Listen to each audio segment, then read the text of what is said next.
Assembly Health for this meeting. Please may I remind participants to silence your devices. The main item on the agenda today is our second formal meeting on weight loss medication in London. However, we've got a few short items of business. Can I now ask our clerk, Diane Richards, to confirm any apologies for today's meeting? Thank you, Chairman. No apologies for absence have been received today.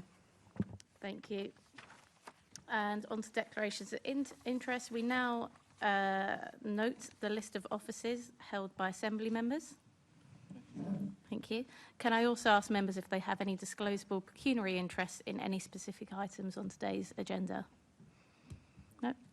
The minutes, can we confirm the minutes of the meeting held on the 10th of September 2025? And can we note the new membership of the committee as detailed in the agenda? And I'm sure everyone will also give a warm welcome back to Assembly Member Russell rejoining the Health Committee. Summary list of actions. Can we note the completed and outstanding actions arising from previous meetings? Thank you. And responses to committee outputs. Can I ask the committee to note the responses from the Mayor to Getting to Zero by 2030 HIV in London report, Eating Disorders in London report, and our Healthy Living for All report? Thank you. We'll now move on to our principal business for today, and thank you to both of you for waiting through that. I'd like to extend a warm welcome to the first panel of our three panels today. That's Dr. Charlotte Benjamin, Medical Officer at North West London Integrated Care Board and Medical Advisor to Million Hearts and Minds Challenge. Welcome, Charlotte. And to John Hayhurst, Regional Chief Pharmacist, NHS England. Welcome to you as well, John. If I could open up the first question to both of you. If you could, perhaps, Dr. Charlotte, if we start with yourself, can you explain the different ways that people can access weight loss medicines on the NHS in London? Thank you, Chairman. So thank you for the opportunity to come today. Just in terms of framing, this is a really excellent example of how we do prevention. So we're all deeply committed to wanting to improve the health of the residents of London. And indeed, we've got a drug that works really well. We've got an innovation that we know is evidence-based. It helps people lose weight. Residents want it. Clinicians want it.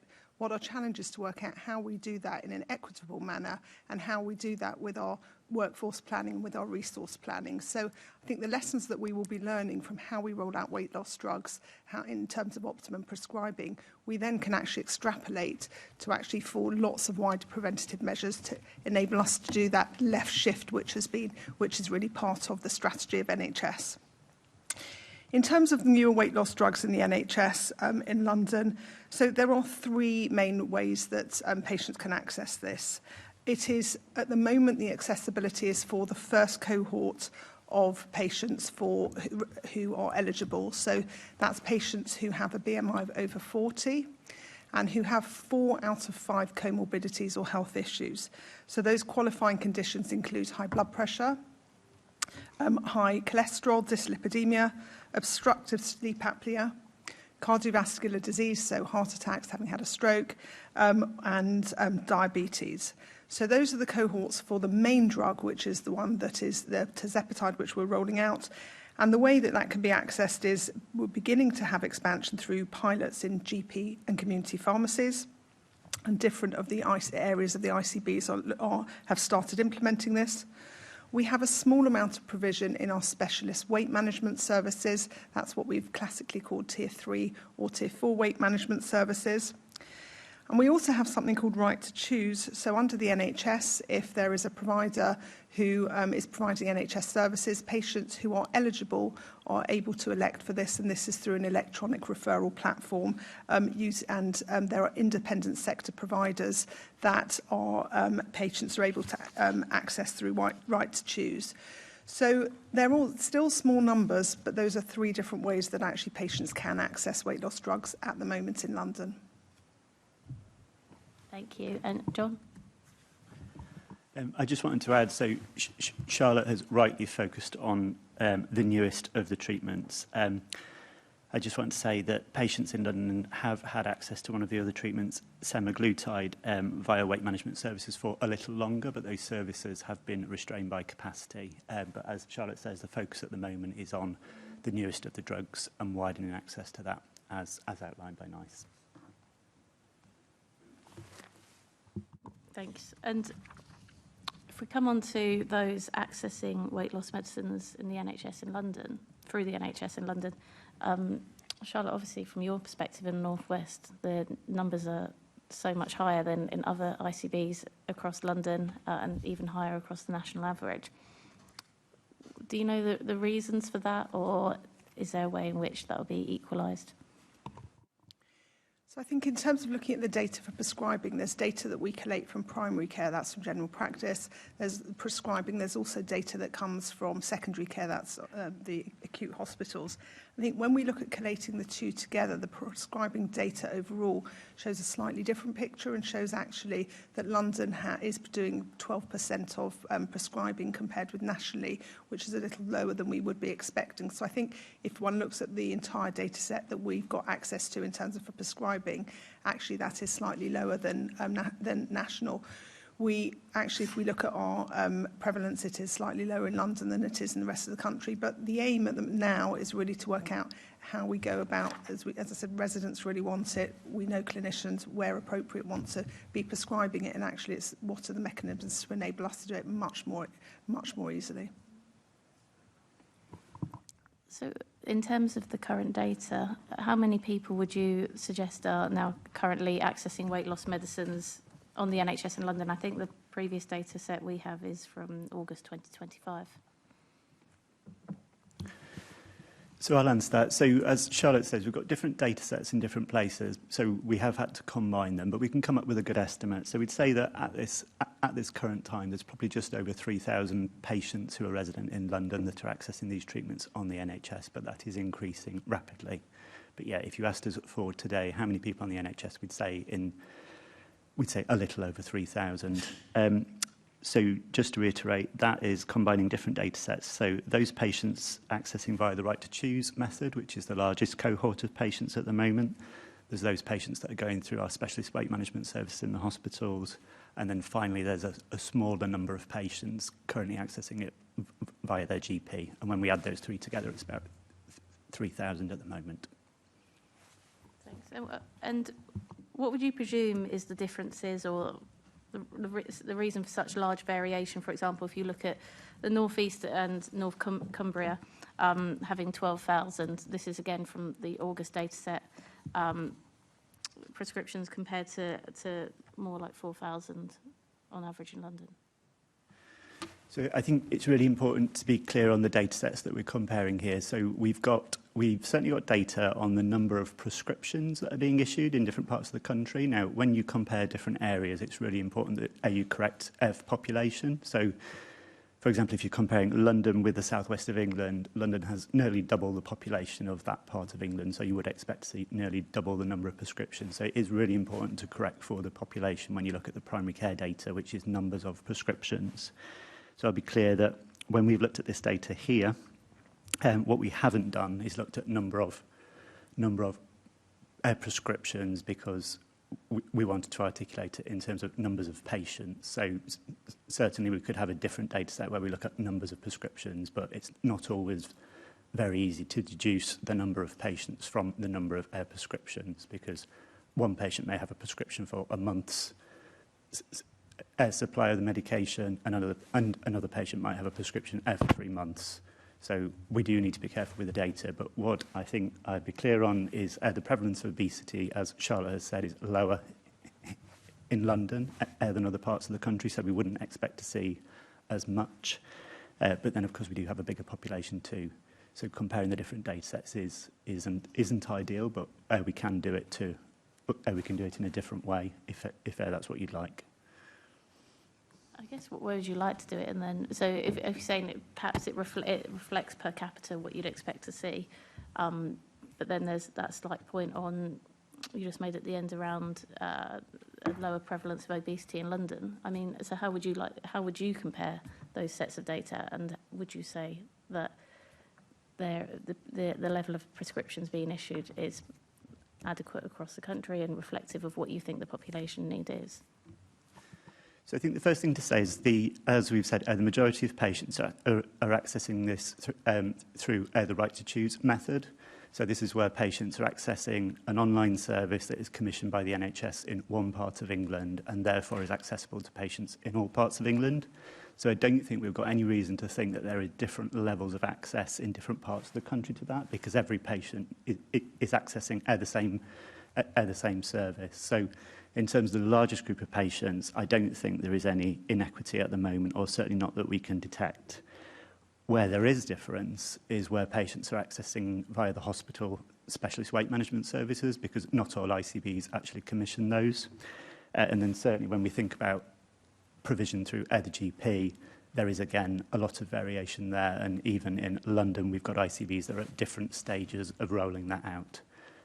So I think if we were going to compare different areas, we would probably have to take each of those three in turn. I think that what I'm clear about is that I can't see any evidence that patients in London are unfairly disadvantaged in any way at the moment. And in fact, we are in the middle of rolling out access to more groups of people. I don't know if Charlotte wants to add anything else to that.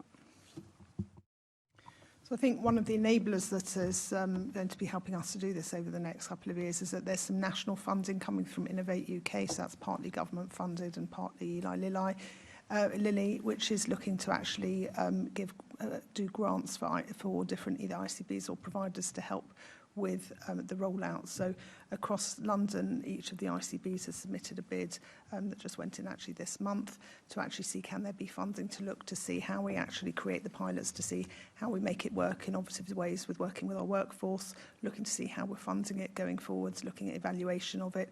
So I think hopefully this Innovate UK funding will actually help hopefully really spur on the slower pilots that we've had to date. We're hoping that we're going to secure some of that funding across London. Thanks. I would like to add that in the run-up to this committee, we did reach out to colleagues in other large urban ICBs around the country, so Bristol, Nottingham, Manchester, and a couple of others, and we asked them for their data, and we haven't actually had all of that back yet, but if you'd like some written data at a later point, we'd be very happy to share that. Thank you. If they did get back to you, we would be really interested in that. So Okay. Thank you for doing that outreach. Assembly Member Harani. Thank you, Chair. I just wanted to touch on, because part of my question has been answered actually by Dr. Benjamin, about the seeking of grant funding for wider rollout. Is there anything else that London's ICBs are doing to increase or expand rollout? Thank you. So there already is some established work, so I can set out one of the ICBs has got a pilot which is looking at an enhanced service, so that's funding GPs to do extra services, and actually they've had a fantastic uptake.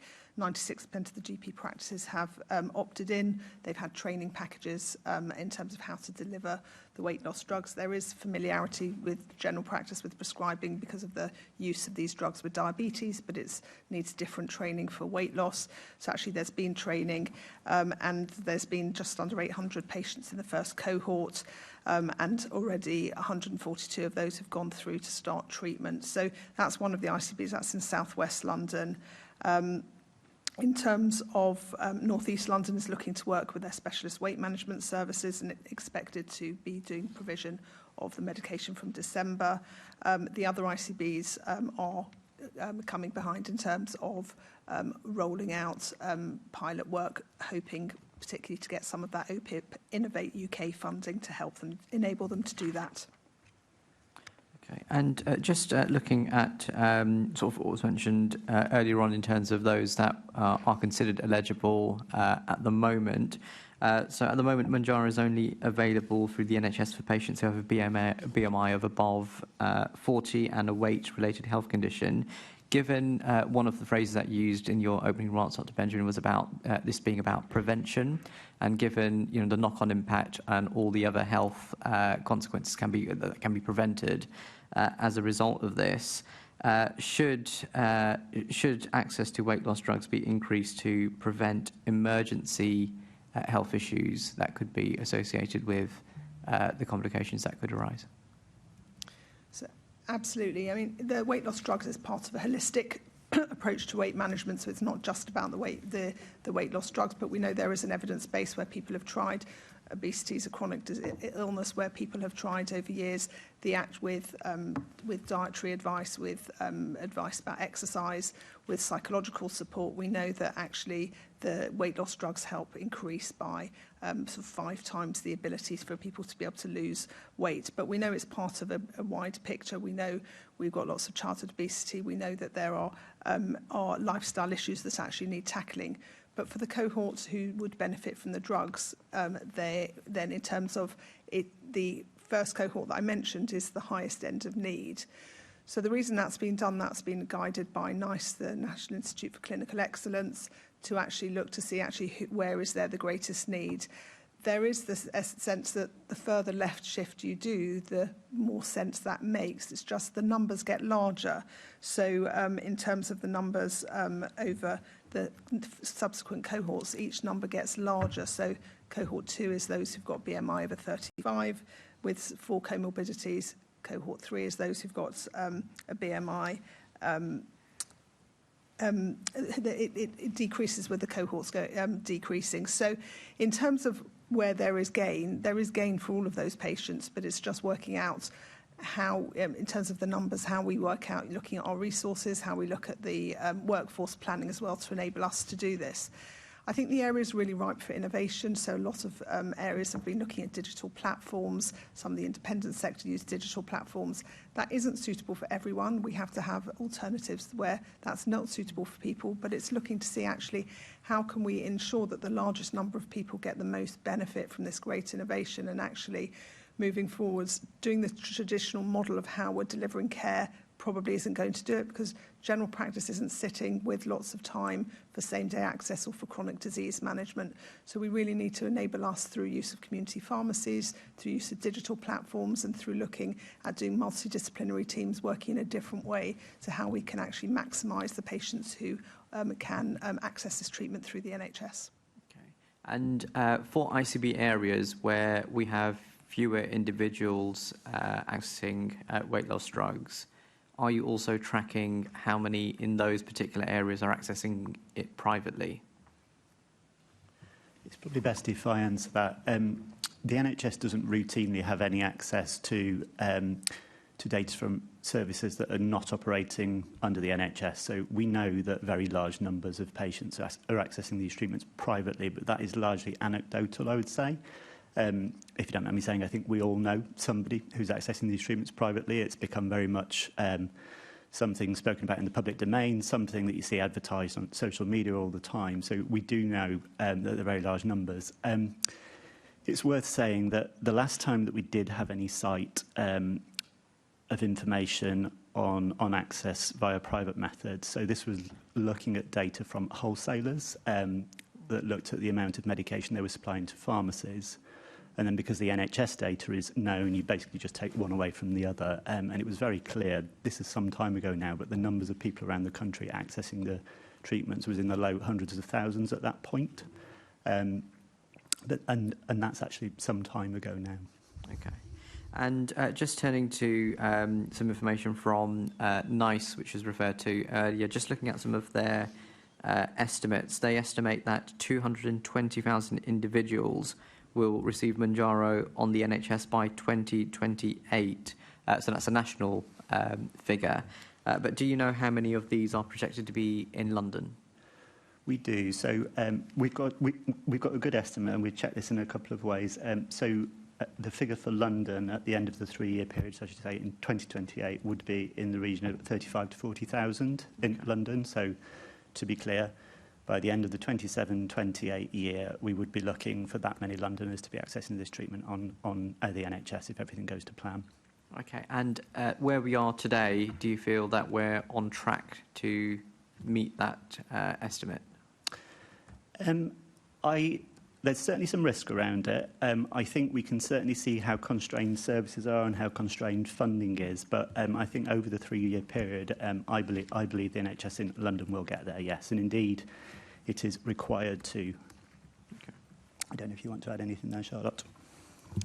Yeah, I just think there's been a long tail in terms of starting it, but I think now we've got starting. One of the things we want to do is really aim to learn from the different areas across London. So we're looking to do some pan-London evaluation to look to see which models work best, where we've got the best return on investment, where we've got the best quality data coming through, and actually look to see how we can get an aligned view of what makes the most sense to enable us to do the optimum rollout.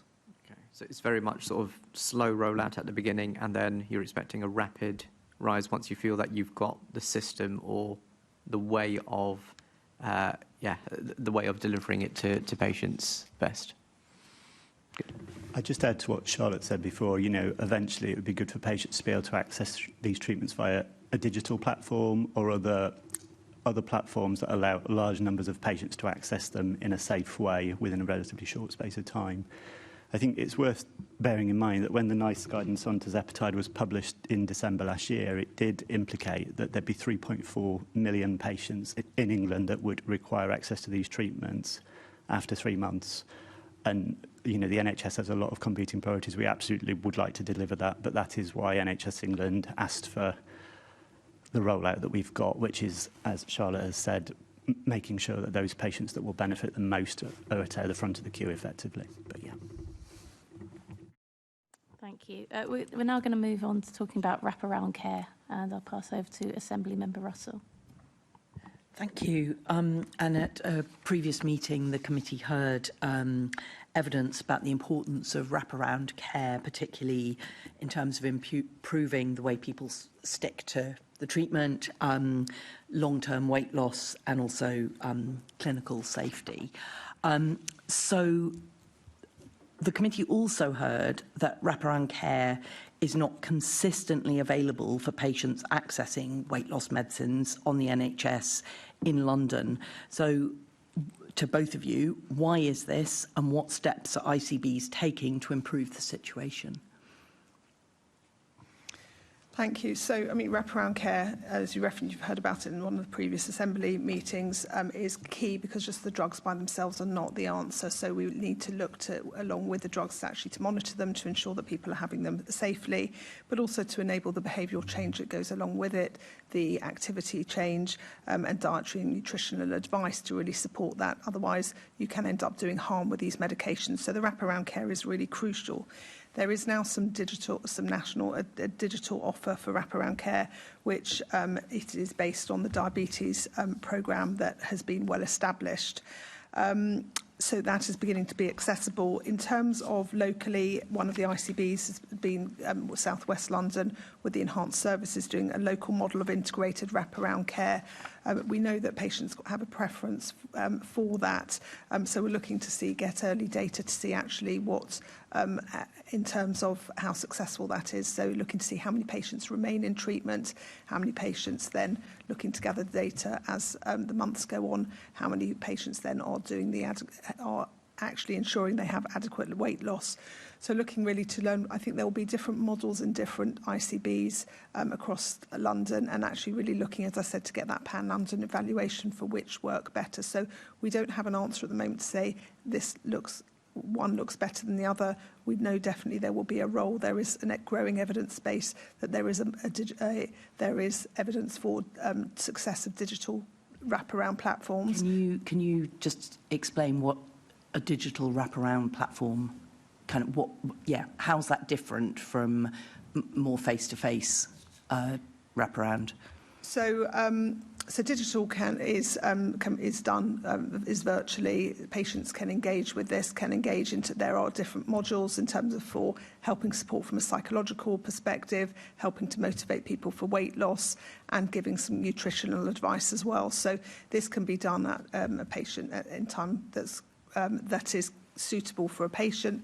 Sometimes it's in group models where people will do it lifetime in a group. Sometimes it's modules that people can dock into at the time of their preference. Other patients that doesn't work for, particularly some patients with extra needs, such as learning disabilities, some patients who've got significant mental ill health. So often patients in those groups would prefer to have face-to-face, and face-to-face can be more appropriate for them. So there's no one-size-fits-all.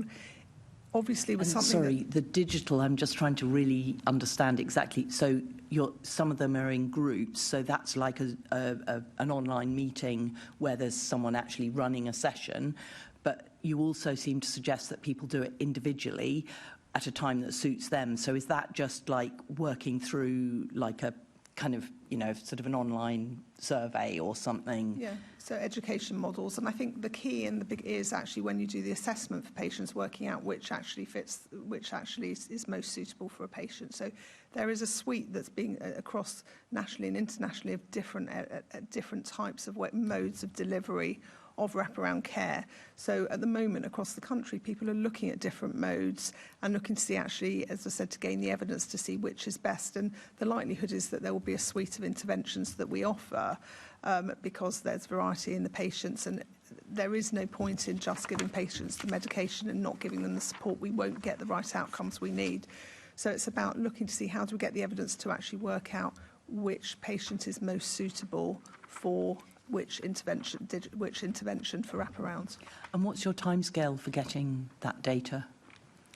I think in terms of we'll be gaining in 2027, we'll be looking to do the initial evaluation from from funding that comes that we are hoping to get through the national funding, but there will be short-term sort of there is work across the different ICBs in London to look to see how do we learn more of a sort of QI approach to see what's the initial learning we can get before formal evaluation. Because I mean, if it's not until 2027 that you're going to have people who are, maybe doing I'm just imagining doing the individual thing where it's like, you're just doing something on your laptop, and for me, I can imagine that wouldn't be a particularly effective way of learning or kind of changing my behaviours. So are you worried that while you're trying to work out the best way of providing this sort of wraparound care, that people may be falling through the gaps?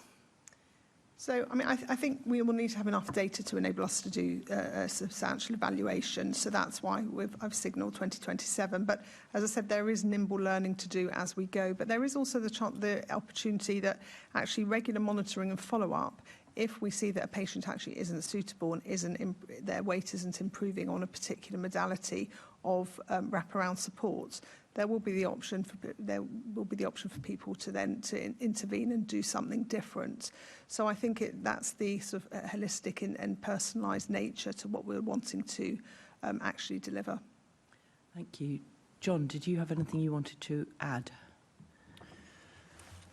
I'd just like to share that I think Charlotte touched on this before, but when we spoke to colleagues at South West London ICB recently, they had a really positive story to tell about the wraparound care that they're currently rolling out for people in South West London. So this is from an organisation called Thrive, which I think are already quite active in the community. But I think I'm particularly excited about the idea, and it would be online because the numbers will mean that it has to be online, but where patients come together in an online forum and can see that there are many other patients who are like them, and can sort of get a sense that they're on a journey with other people too. I think there's a lot of benefit that comes from that. I think as well that we'd be clear that whilst there are many patients accessing these treatments privately who are probably not getting any wraparound care, that is not good, and that's certainly not the way that the NHS would want to provide these treatments. And indeed, the NHS is required to provide the wraparound care. So we don't want patients to be on these drugs forever. We want them to make the lifestyle changes that they need to make. And I do think that, once people lose a bit of weight, it is easier for them to become more active and they're more motivated to lose even more. And hopefully, they won't be on the drugs for as long as they might have been otherwise. Mm-hmm. And so, sorry, you just said that people who are accessing the drugs privately don't necessarily get any wraparound care. So is the NHS doing any communication about that to ensure that people who do access these drugs privately actually understand what they're missing by accessing them privately? So I suppose that we'd be very clear that if people want the best outcomes in terms of losing the most weight, then they should be getting wraparound care. And if there are services out there that are offering the drugs in the absence of any wraparound care, then that is not the best way to provide this treatment. So there is a mixture out there. I know that when you look at pharmacies that provide these services privately, there are some that are very clear that they will only supply the drugs if the patients take part in the wraparound care that is being offered, and then there are others. There are others that don't. So we'd be clear that that is not as effective. We're not saying it isn't safe, but it is not as effective as if you have the wraparound care as well. Thank you. I've realised I've strayed into other people's questions. Apologies. No problem. I'll let Charlotte come in. So that, yeah. Just in terms of an answer, also, a lot of the patients, I'm also practicing GP, in terms of a lot of the patients will actually come to their NHS GP and say, do you think I should be accessing this privately? And that will be part of the answer that GPs will give, is that the drugs are part of it. So patients who are NICE eligible but not in cohort 1, I say, yes, you are eligible. Those who are suitable, it may be well be a suitable drug for you. You will be able to access it, but not at a point in time which is at the moment likely to be months to years down the line. So actually there is a place for that, but actually then there is guidance to encourage patients to say it's not just the medicine, but to ensure that they want wraparound care. And as John just said, some of the private providers do it. It's just not all of the providers who we're aware of do. Thanks. Thank you. Thank you, Chair. Thank you. We're now going to talk about the... Sorry, is it possible for people who are accessing the medication privately to access wraparound care through the NHS, or is there just a very clear dichotomy between those two approaches? I think the majority of people who are accessing care at the moment privately are not in that first cohort, and that because that's the cohort that we're doing the rollout for initially. No, I mean, if the innovation in the Innovate bid comes through, it's looking to see how we roll it out beyond that, how we get that extra value in terms of that preventative shift. But at the moment, most of the patients who are opting for it privately are not eligible, so we wouldn't be giving equitable access. Thank you. We're moving on to talk about the safe clinical journey. And Assembly Member Boff. Thanks very much. Dr. Benjamin, what steps are the integrated care boards taking to develop a safe clinical pathway for weight loss medicines in London?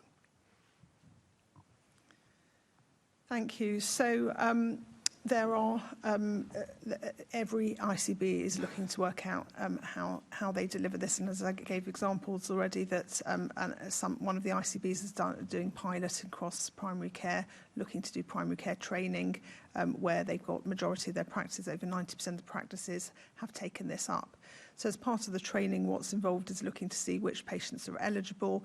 As I said, that a lot of the clinicians have got experience with the medication, the commonest one used, tirzepatide, with diabetes, but it's learning the suitability and learning the nuance of prescribing it for weight loss.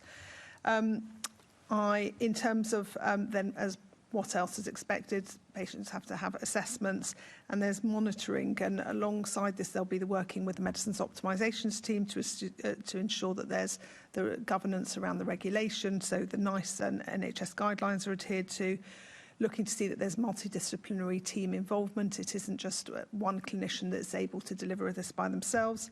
Looking at compliance with digital clinical safety standards and ongoing quality assurance and pathway reviews. So where we're doing models, and I think ultimately all of the ICBs will look to do a model that's delivered in primary care, which would probably likely to include general practice and community pharmacies.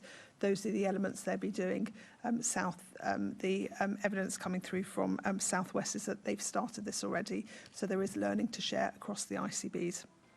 So is there, you described what should be in the pathway, but are they there? Are they actually there in all the ICBs in London, or is it something that's just being worked on at the moment?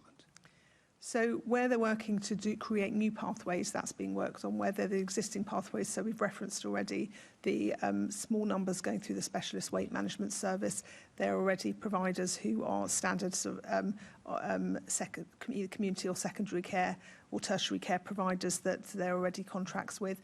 we have established methods of ensuring medicines optimisation, safety within these trusts, provider trusts. We also have the right to choose, and right to choose are CQC validated independent sector services that have already got a contract nationally within the NHS. So those checks and balances for all those providers are being done. So, yes. Do you recognise that this is a bit of an issue? Previously, we have had evidence in our previous session that from a GP that the absence of a clinical pathway in many parts of London is getting in the way of prescribing this for people. Is that a complaint that you recognise, or something that's been discussed? Well, I think it is, and that's sort of in my opening remarks when I said, so residents want this drug, clinicians want to prescribe it as well, but we don't have in all the areas the pathway set up yet, and that's exactly what we're looking to do to enable the safe prescribing. So working out how we do it, and also how we do the workforce planning to enable us to do that safely as well. And I recognise that as you said, each ICB is working to develop those pathways. Is there a prospect of a London-wide pathway, something that they could all get together on? So potentially, I mean, at the moment I think there's value at the moment in doing things differently, because we don't know yet. This is a new drug. We haven't got years' worth of evidence in terms of what works in terms of the drug itself, and also the wraparound care. So I think if we opted to do one thing, we haven't got the evidence base yet to support that. I understand that. I'm not arguing for that. I'm just saying at some point when the innovation has taken place in the ICBs, they can then use the evidence to develop perhaps a London-wide pathway, if that's convenient. So that ultimately would be what we would look to do. So we'll do in terms of looking to do the evaluation across the different ICBs and share the learning to see actually is there an ability to work to it. We do have differences within the different boroughs in terms of obesity prevalence, in terms of diversity. So it might not be that one size fits all. So we would look to have probably a suite of different things we would look to apply to different population, different cohorts of population. Thank you, Mr. Hayhurst. Yes. If I may, so I've got a couple of points to make. So just on your latter point about ICBs working together, so Charlotte's talked about the funding that ICBs have put in a bid for to really widen access. So we have in London got different ICBs that have worked together on those bids. So certainly South West London and South East London ICBs have put in a joint bid for that. So they're both going to work together, and each one is going to prioritise a different part of it should they get the funding. So I just want to reassure you that we do have ICBs that are trying to work together where that makes sense. But as Charlotte says, it's really important that we recognise the differences in the populations and the difference in the services, and make sure that we've got the right care for the right people. I think you started off by asking about safety, didn't you? So I do think that with things like this, there's often a challenge that you want to maintain quality, but you want to widen access too. And as you widen access, you really need to make sure that you keep the quality. So I do think one of the reasons why you do the rollout in a managed way is just to make sure that you get that right. I think for me, one of the most tangible examples that shows that services are making sure that only the right patients access these drugs is that when you look at any of the services and you look at the number of referrals that they receive, a significant number of patients actually don't meet the criteria, and they don't end up going into treatment. So we can see evidence that the services are making sure that when they get a referral, they make sure the patient is actually eligible and that they are going to benefit, and only the patients that will benefit are actually going on to receive the treatment. So I hope that's helpful. Thank you very much. Thank you, Chair. Thanks. Assembly Member Wilson. Thank you, Chair. At our previous meeting, one of the guests referred to training as being another constraint on kind of rolling this out. So is that something that you recognise? And if so, what sort of processes are in place to broaden access to training so that the clinicians are able to make those judgments as to who would and wouldn't benefit from rolling out the drugs more widely? Thank you. So training when you've got new innovation that you're looking to rollout is absolutely of key importance. So there's some national training. So the NHS England has got some national training workshops, webinars and digital models. And then some of the ICBs are providing their own. So I gave the example for South West London. There are also some accredited CPD continuing professional development courses for GPs, pharmacists and nurses. And then local pathway training. So in different areas, there'll be different local pathways. So in actually enabling those clinicians who are involved to actually understand the pathway training and toolkits to support that. And then what's really important is to have a multidisciplinary team so that when there are queries, so these are, as I said, new experiences with these particular drugs, actually where you've got complex cases to enable clinicians to discuss them, to ensure how they manage them. There are some significant side effects associated with the medications, and we need to ensure that actually clinicians have a safe place to refer to and to get advice on complex patients. Thanks. So, I mean, we've obviously talked about the benefits of these treatments, both in this panel and in the previous panel, and the briefing material we've read. And obviously, the aspiration is to make it more widely available. Do you think the NHS has the capacity to make that happen and the resource to roll this out over the next decade to make sure that all those eligible patients will be able to access it? So I think if we did things the way we do now, the answer would be no. I think we need to do things differently. And as I said right at the beginning, this is a fantastic opportunity to work out how do we innovate. So we have an innovation, we have a drug innovation that we know has an evidence base and works. What we need to work out is how do we do that to enable us to roll out. And I think ultimately it would probably talk about 500,000 Londoners who would be eligible for it ultimately. So at the moment, the demand way exceeds the supply at the moment in terms of workforce, in terms of resources as well at the moment. So, and what we've spoken about in terms of that phased rollout, although on the one hand feels frustratingly slow and feels like, you know, in my practice, I've got a huge number of patients that actually I think would really benefit from it. They're not in cohort 1. They're not going to be eligible to get it at the moment.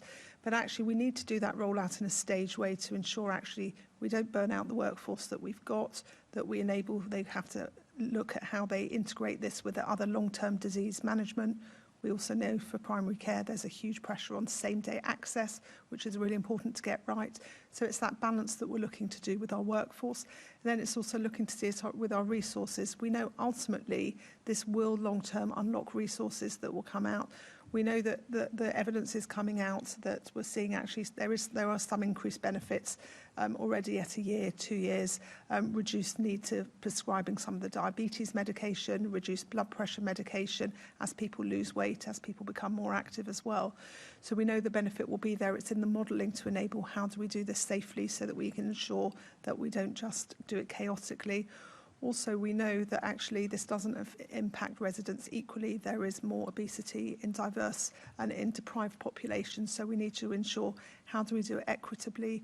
We're designing searches. Most of the ICBs have done searches to look to see actually how do we target those rather than just those who come in saying, I want it, even who are eligible, actually going out and doing the search and see who is in that initial cohort, go and approach them, see how would we be able to engage them in the services. So I think what we're looking at is a really controlled way of doing it to enable us to do it safely and enable us to learn. And as I said, the wider learning and application is actually how do we do innovation that enables prevention going forward. So it is a fantastic opportunity in doing that, and that's currently what we're working through. I think that that's a potential impact on wider conditions, I think, is absolutely crucial. I appreciate that it's probably quite complicated to kind of balance these trade-offs, and the economics of it is challenging because of course, different budgets, different timescales. But is there a decent piece of work going on to try and understand which other parts of the health service and budgets and so on would benefit from other conditions being less serious if people are directed to this in the first place, and how do you get to that position where you can clearly demonstrate that a wider rollout of this in the name of prevention can deliver those longer term benefits in other areas and ultimately save money across the piece? Absolutely. So that is being done in academic institutions. So I know my area, North West London, works on the work with Imperial. We're looking to do that modelling, and as you said, the impact on wider on beyond just health. So the impact on employment, the impact in social services, the impact is much wider than just health by itself. So we're looking to do modelling to see how do we unlock that. I mean, the challenge is the funding for this would come through health. It wouldn't come through the other areas, but actually looking to see how are there innovative ways to enable us to do that. But I think once we've got, in terms of the more research that we've got coming out and the more evaluation coming out, will actually show that even just in health alone, that will unlock potentially such a large benefit. I've mentioned cardiovascular disease, diabetes, also the impact on osteoarthritis, joint replacements, that being one of the most one of the highest numbers of surgical interventions that are done, or hip replacements and knee replacements in the NHS. Impact on that. There's impact beyond just cardiovascular disease. So it is whole system improvement that we'll get. The funding at the moment is through health, but we're doing the academic centres are doing the work to see actually what does that look like for whole systems. I think it's good to hear that work is going on, because if it leads to where we think it might lead to, then hopefully this could be generally transformative. Thank you. Thanks. Just a couple of follow-up questions, if I may. We heard previous evidence from contributors saying that gastric bands are actually cheaper than weight loss medication for the NHS. Do you have thoughts on that? They can be conflicting thoughts, just to... Yeah, so I think it's the actual gastric reduction surgery. So I think if you look at the cost as the intervention of surgical intervention versus just taking one injection, they are very different. But the surgical intervention is, you need to have ongoing support, but it is a more time-limited intervention, whereas for the weight loss drugs, we don't have the evidence for tirzepatide to know how long people need to carry on. And there is some evidence coming out that after 2-3 years, there is weight regain as well. So we haven't got an end point to this, prescribing or the support that's needed. So although the actual cost for the injection versus the cost of operation is obviously multifold difference, actually once you add up longitudinally, actually it can be that there is the gastric bypass surgery actually can be cheaper. But that's also, there are different cohorts of patients who are suitable for that. So that's often reserved for those who've got BMI over 50, who the weight loss medication by itself is not going to give sufficient weight loss reduction to get them into a healthy weight. If I could come in on that one too, I think it's worth saying, the pharmaceutical companies that market these drugs are obviously very smart in the way that they price them. So they are mindful that not every patient can or would want to have the surgery, but a weekly injection is actually probably something that large numbers of patients are going to access. So it wouldn't surprise me if some of the cost comparisons look fairly marginal, and I think that will be deliberate on the part of the drug companies. I think it's worth just pointing out there are a number of other therapies that are coming. So there's a number of similar drugs that are in trials at the moment. Some of those appear to actually be more effective than the surgery. So there are drugs coming through that are significantly more effective than the ones we've got now. So I think the other thing to point out as well is people are injecting these medicines at the moment. There are treatments that are coming where people will take a tablet. And of course, then it's even more appealing to patients in terms of that compared to other interventions that are far more invasive, I suppose. I hope that's helpful. It's helpful, and you've actually led on to my other supplementary question around how far we are from these being drugs that we take as tablets, and by that measure, something that's cheaper and more appealing and perhaps easier to prescribe and roll out quicker. How far away do you think we are from that point? So, we talked today about the next 3 years and the rollout of these over the next 3 years. So within the 3-year period, I believe that we will see an oral treatment for obesity that is as effective as these treatments. Thanks, John. And one final question from me. You mentioned earlier, John, about moving to a digital platform for prescription. One of the arguments around the misprescribing of the private sector on this is that people can easily bypass the digital platforms in order to access the drugs that they probably shouldn't be accessing. how would you make, not saying you're now in charge of creating this digital platform, but if you were creating this digital platform on the NHS, how would you safeguard the NHS from seeing those same sort of practices? If I could come in first. So, I mean, certainly there's a lot of variation out there in the private sector at the moment. So I know that some people would fill in an online form, and it might be as simple as that. So entering information into an online form to say what your weight is and what your height is, and that would just be taken at face value. So I'd be very clear that on the NHS, it would be done quite differently. So certainly when you're having a consultation with a clinician, you would want that to be a live consultation. You want to be able to speak to each other and to be able to see each other. Certainly they'd want to be verification of the height and the weight and things like that too. So I think I'd be very clear that when the NHS is able to roll out these things via digital platforms, we'll make sure that all the safeguards are in place. I think that Charlotte wanted to come in too, so. So I would agree with John's answer. Just to add to it as well, what we're looking to do is not just when patients are coming saying they want it themselves, but we're looking to do the searches and do the population health assessment to actually see, looking at a GP's list of patients, looking to see actually which patients are eligible and proactively going out to them. So it's not just waiting for those who want it. Actually, those with most need often don't come forward. So it's about, we've got the health records, knowing knowing what patients' BMI is. We don't have data that's complete for that, but GP practices aim to have that. And it's actually that proactive reach out to those who are in greatest need. Thank you both. And just before we close, is there anything that you didn't get to say today that you felt we needed to take as evidence?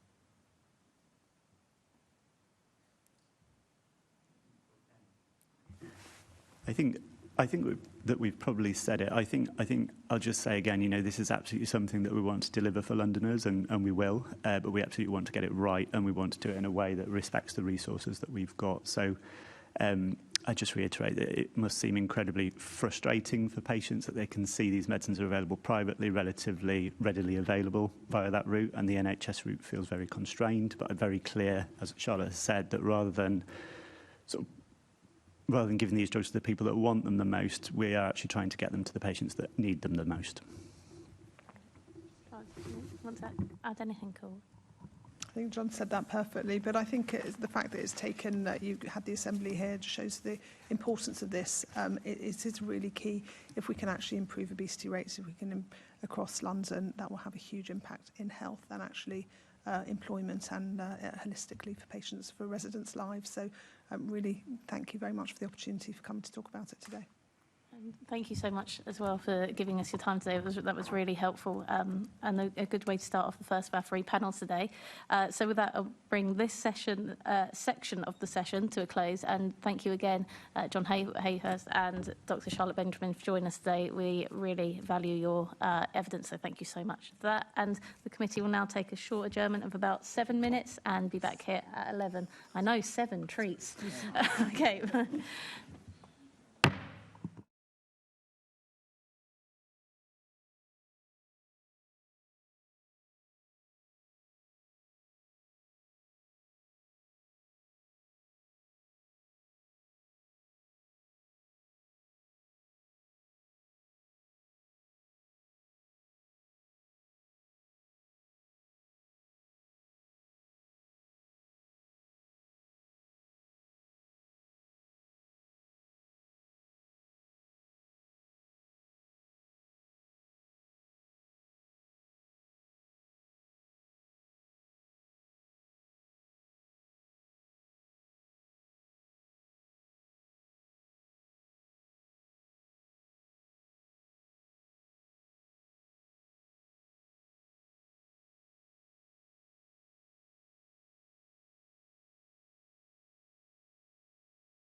Welcome back to the Health Committee and welcome to our second panel of guests. And this is the panel that I've been wanting to do the whole investigation. This is the most important one in my view, so thank you both so much for being here. This is the panel with the lived experience of weight loss medication guests.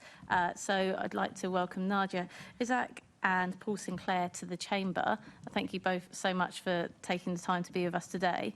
Could I start perhaps with you, Nadia, about your experience of using weight loss medicines in London? Hi, thank you, Emma, for the introduction, and thank you, everyone, for inviting myself and Paul to a very important meeting here, and also to Tim for bringing us along this pathway. Before I answer your question, Emma, I'd just like to give a short run-through of myself. It'll be very brief to give you context. I'm a person living with obesity, which I believe is a chronic and relapsing disease, which is recognized as a disease through most countries in the world, unfortunately not in the United Kingdom, which I believe is something we need to look at on the side. I have been living with obesity for about 30 years, since I was an adolescent at 19 years old. I've been through the full gamut of treatments and preventions. As you can tell from my accent, I'm originally from South Africa. I got to the UK when I was in my late 20s, so I can be honest with you that most of my obesity journey has been in the UK. I've been through the gamut of interventions which have been all done by myself. I've had a gastric band, I've had a gastric bypass, and now we're moving on to medications.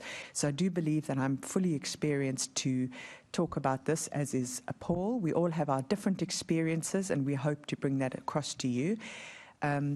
Lastly, I would like to say that we hope to give different opinions as patients, because not all patients have the same opinions, which we believe is fundamental to what this committee will be looking at. And I would like to also say there's one phrase that wasn't mentioned in the previous panel, which is PPIE, patient and public involvement and engagement. And I would just like to say in the previous panel, I never heard them mention any patient collaboration, which was quite upsetting. But thank you for allowing us to speak.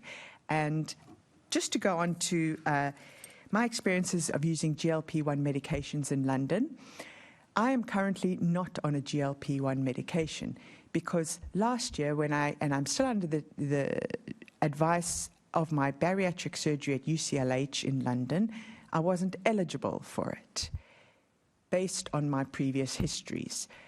So therefore, I'm being an advocate. I haven't used the medications before, but I'm very well placed to know about people who have been accessing it privately, as I have already tried myself to access and can opine on previous private medications. So I just wanted to make that clear from the start. If you have any further questions about my experience, feel free to ask. Thank you. And Paul? Thank you and good morning, everybody. Like Nadia, I've just got a very short introduction into my life up to now, really. I'm a person with obesity, and like many of us, I've had issues with weight most of my life. I'm actually the youngest of 6 siblings, but I'm the only one that has obesity, which indicates an abnormality in my genetic makeup. As a child of the 70s, my experience with the healthcare system and weight management weren't very good, and really led to the start of poor and misguided relationship with food. The stigma attached to living with obesity further caused mental health and confidence issues. I think it's quite ironic that the perception of most of us living with obesity is that we lack discipline and motivation to lose weight and eat sensibly. When asked, most of us would have the experience of how many hours, days spent in trying to lose weight and manage their weight and thinking about it. Spending years on diets and regimes in order to try and change our situation. Around 15 years ago, I started to develop health issues because of being overweight for so long. And in 2024, I had a blood sugar HbA1c score of 97, recognizing that the normal baseline peaks at 42. Through the GP, I was referred to the Tier 3 weight management scheme, that was run by Guy's and St Thomas's. It's a year-long programme based on face-to-face meetings in a group situation, working with specialists on the three main areas, because again, I think people don't really appreciate that with obesity, things need to be looked at from a nutritional point of view, of course, but physical exercise and psychology as well, because all of these three things are core parts of what's going on. The scheme takes a holistic view of the person and situation, and I personally responded very well to it. I learned a lot about myself, having previously thought that I knew everything there was to know about myself. In July last year, I was contacted by the same Tier 3 group to let me know that I was qualified for the weight loss injections due to my pre-existing conditions of type 2 diabetes, high BMI, sleep apnea, and high blood pressure and high cholesterol. With or without the injection, I feel I'm in a better place and feel a better place to manage my life with living with obesity and remain optimistic about my future. I have an appointment with Guy's and St Thomas's on the 8th of December, at which point I'll establish what my weight is like since starting the injection programme. Personally, I'm less interested in what those statistics are going to reveal and more interested in trying to reverse my underlying conditions.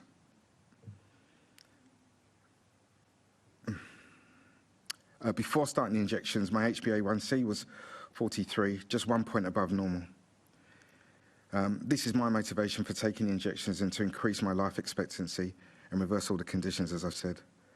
I've become a very active person within PPIE that Nadia mentioned in an attempt to better assist health professionals and people living with obesity.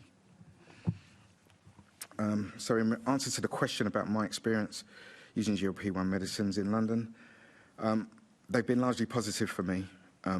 As I previously explained, I accessed them through the Tier 3, so it was involving another 3 extra sessions. And so, yeah, it's part of an ongoing program that I had, so it was quite familiar and therefore straightforward for me to be able to understand and accept. Thank you both so much. And as I said earlier, I think this is the most valuable piece of evidence we can take. So thank you for both sharing your stories so openly, because I don't particularly think it is easy, but it speaks for Londoners everywhere when you're able to do that. So thank you so much. And I'm going to pass over to Assembly Member Boff. Thank you. Mr. Sinclair, Paul, fine. Before you started using weight loss medicines, you alluded to it earlier that you, from many years ago, that you'd been through an NHS program and were dissatisfied with that, that's fair to say. But before using the weight loss medication, did the NHS offer you information on the benefits and risks of using them? Do you mean at the time of offering it to me, or did I have previous information before the offer? At the time of you being prescribed that? Yes, I have answered that question a bit later on, but essentially, I got the phone call to tell me that I was eligible. Yeah. I'd asked what was involved, and it presented somewhat of a moral dilemma to me at that time, simply because I'd been making really good progress on Tier 3 anyway. I'd lost a significant amount of weight. Could you describe Tier 3 to me, please? Sorry? Could you describe Tier 3? So Tier 3 is what the previous speaker were speaking about in terms of specialist enhanced weight management programs, and my one was run by Guy's and St Thomas's Hospital. Okay, thank you. Thank you for that clarification. And I explained my dilemma in not sure of whether or not to consider taking, accepting the offer, because in my mind it felt like it might derail the good progress that I'd been making. So much of what happens with behavioural change is about one's perception of oneself at that time, how you're feeling, and I don't know, but I found it very confusing, and they were really helpful and supportive in explaining that that the regime that I'd started to develop and the progress I was making doesn't need to change, and in fact is going to probably ensure good results and that this is about saving my life and the opportunity to reverse the conditions that are life-threatening. So once that was made clear to me, it made it a much easier decision to make, really. So you were persuaded by the fact that the drug would be an addition to the Correct. program you were already on, rather than as a substitution? Correct, and I think it's important for everybody to think about all of the different treatments that are available are all tools in the toolbox for people to try and manage obesity and not focus on a particular thing. It's also varied for everybody in their perception of how it is that, yeah, it needs to be looked at like that, really. If I may, Yes, of course. thank you. Thank you very much, Paul. And I would like to also say that it's quite an intimidating place to be here for patients to talk about our lived experience, and that's why so few patients do talk about it, because of the stigma, and that's another word that wasn't brought up in the previous panel, which is the greatest obstacle to prevention and treatment of obesity. I would like to say that, and this is, I'm not paid to say this, but Guy's and St Thomas's are a shining light in London. So, as we have said, the ICBs throughout London, of the Greater London area, it's a postcode lottery. I'm from the northwest London, so I'm hoping to meet the previous person in person. Would be interesting, because my previous experiences of NHS treatment as a person living with obesity have been completely different to what Paul has had. So weighing 164 kilos with a BMI of 61, I did not get that help. So I just wanted to bring that to very important to understand that with this GLP-1 medications, pathways, treatments, we've got to keep that in mind. And so your experience is quite different because you're in a different area of London. You're not, it's a bit difficult to ask you the same question because you said earlier that you're not actually on the, because you've been told you can't be on the priority pathway. But has, as a part of those discussions that you have had with the NHS, have they raised with you the benefits and risks? Yes, most definitely. My endocrinologist at UCLH is 100% positive towards how tirzepatide could benefit me long term. Obviously, the data, which I must be honest, is there from all the previous research done by both Lilly and Novo Nordisk, that weight regain is inevitable after bariatric surgery and as well as the medications. There are proven evidence out there. So for people to talk about titration of dosage and references previously in the different panel, I must disagree with. My endocrinologist, if he said, and these are his words, he would prescribe it to me in a blink of an eye, even because of the fact that it is a relapsing chronic disease. And we need to take that into account. And as you say, never judge a person by its appearance, and unfortunately that is what I'm being judged by now because of my current appearance. Right. You're saying that a relapse, I just want to be clear on what the words you're saying. You're saying a relapse is almost inevitable, or in both surgery and the drug. Is that correct? Is that what you're saying? Based on the evidence that has been done on those trials by both Lilly and Novo, they have proved that there is a weight regain. You may not reach, because your body is metabolically, and I know quite a lot about this because of my advocacy work, and I'm not a clinician, I must state, everybody has a set point. Your body fights to retain that set point. As a person living with obesity, my body is fighting the whole time to get back to that 164 kilograms. With the help of bariatric surgery, with the help of all the different aspects that Paul spoke about, medications, etc., it allows your body It helps your metabolics, your gut hormones, your mental thinking to keep your weight at a lower, more safer level. So based on the evidence, it is likely that you will weight regain. And we draw reference, PPIE draws reference to the fact high blood pressure, if you take statins, you take it for your life because you have a condition. If you stop taking them, your condition will come back. So I cannot say as a patient that it will inevitably come back, but there is definitive data and research done that we need to look at this as a long-term solution. And Paul, can I ask you? You've been on the drug for a while. Did the NHS offer you a wraparound support service with that? Yeah, very comprehensive. So as I said, I was part of the Tier 3 programme. Those of us that were contacted that were eligible had extra 3 sessions. The curriculum for the Tier 3 process was to meet every other week for 3 months, and then perhaps once a month thereafter throughout the process of the year. We had 3 extra sessions that were all digitally accessible in a group forum,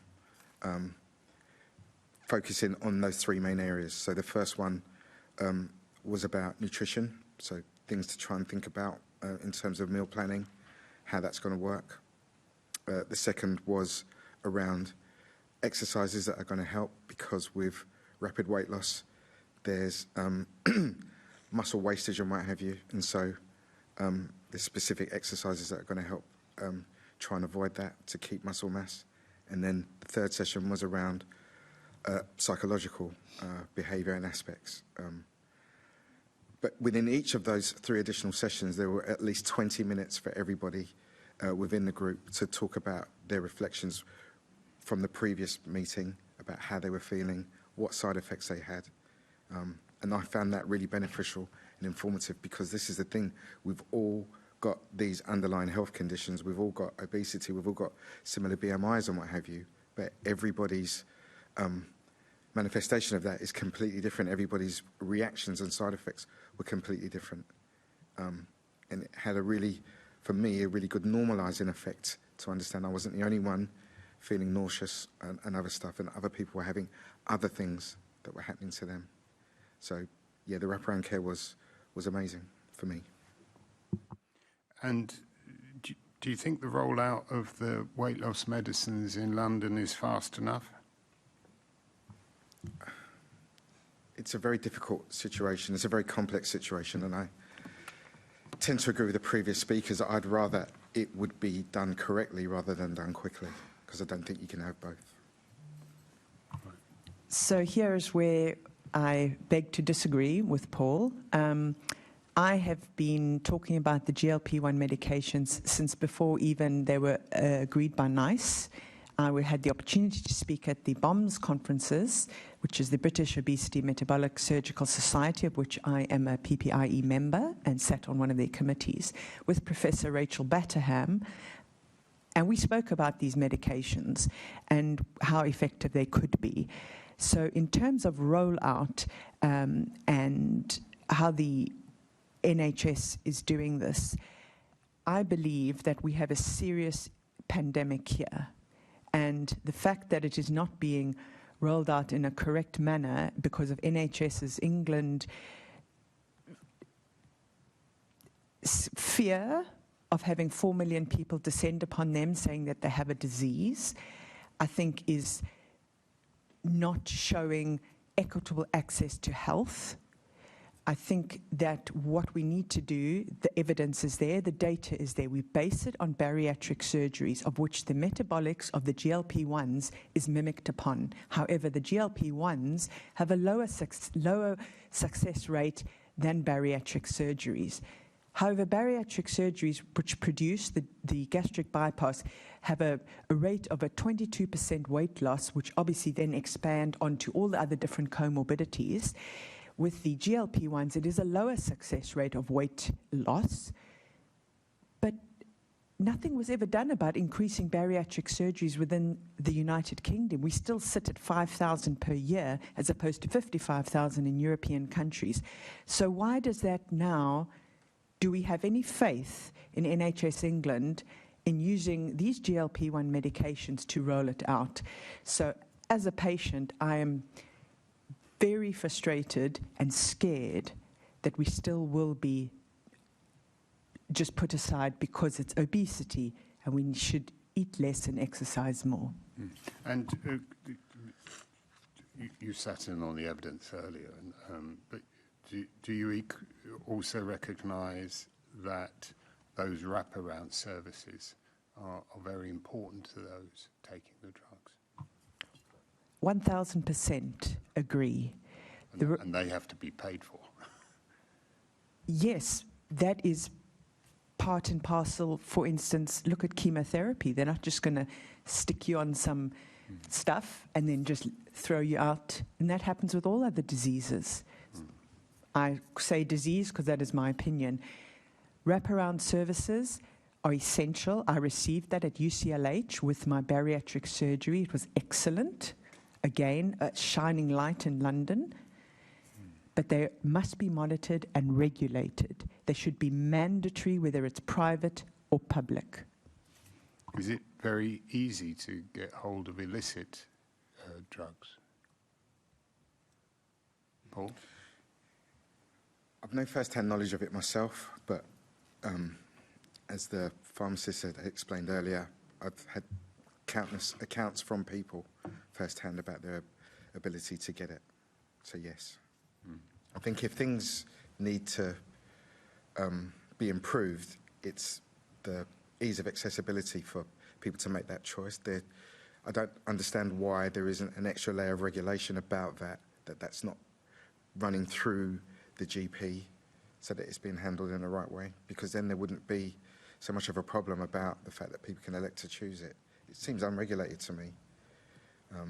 That seems to be the problem from where I'm sitting.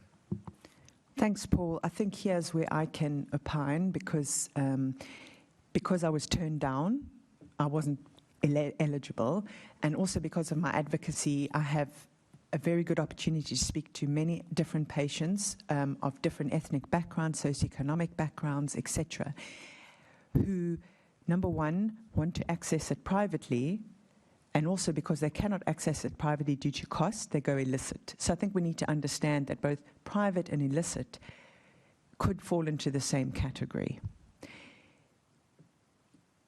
Whether you're getting it privately doesn't mean it's good for you. It's still a medication where you need correct instructions of how to use it. And that is the problem we see now with private prescriptions, as was referenced earlier. My endocrinologist, a lot of NHS staff are like this, works for a private online pharmacy, and he himself said to me, he said, people just fill out these forms. There are across the board the same templates. They ask you all these questions, which are very good questions. They ask for a picture. I have yet to see any online pharmacy prescribing asking for a live interview, which I believe would be an excellent idea, because my endocrinologist said to me he has received countless numbers of pictures of people stuffing pillows in their clothes, trying to make themselves look bigger. Whether you tick the box or don't tick the box, that's up to the healthcare professional. But I think we really need to try and keep those illicit and private in the same category. Thank you very much. Thank you, Chair. Thank you. Paul, we just had a follow-up question on the dosage and scaling up. Is that something, because we've talked earlier about patient participation, is that something you feel that the medical professionals have worked with you, taking into account your feelings, or that you've just been kind of told when and how you'll be scaling up?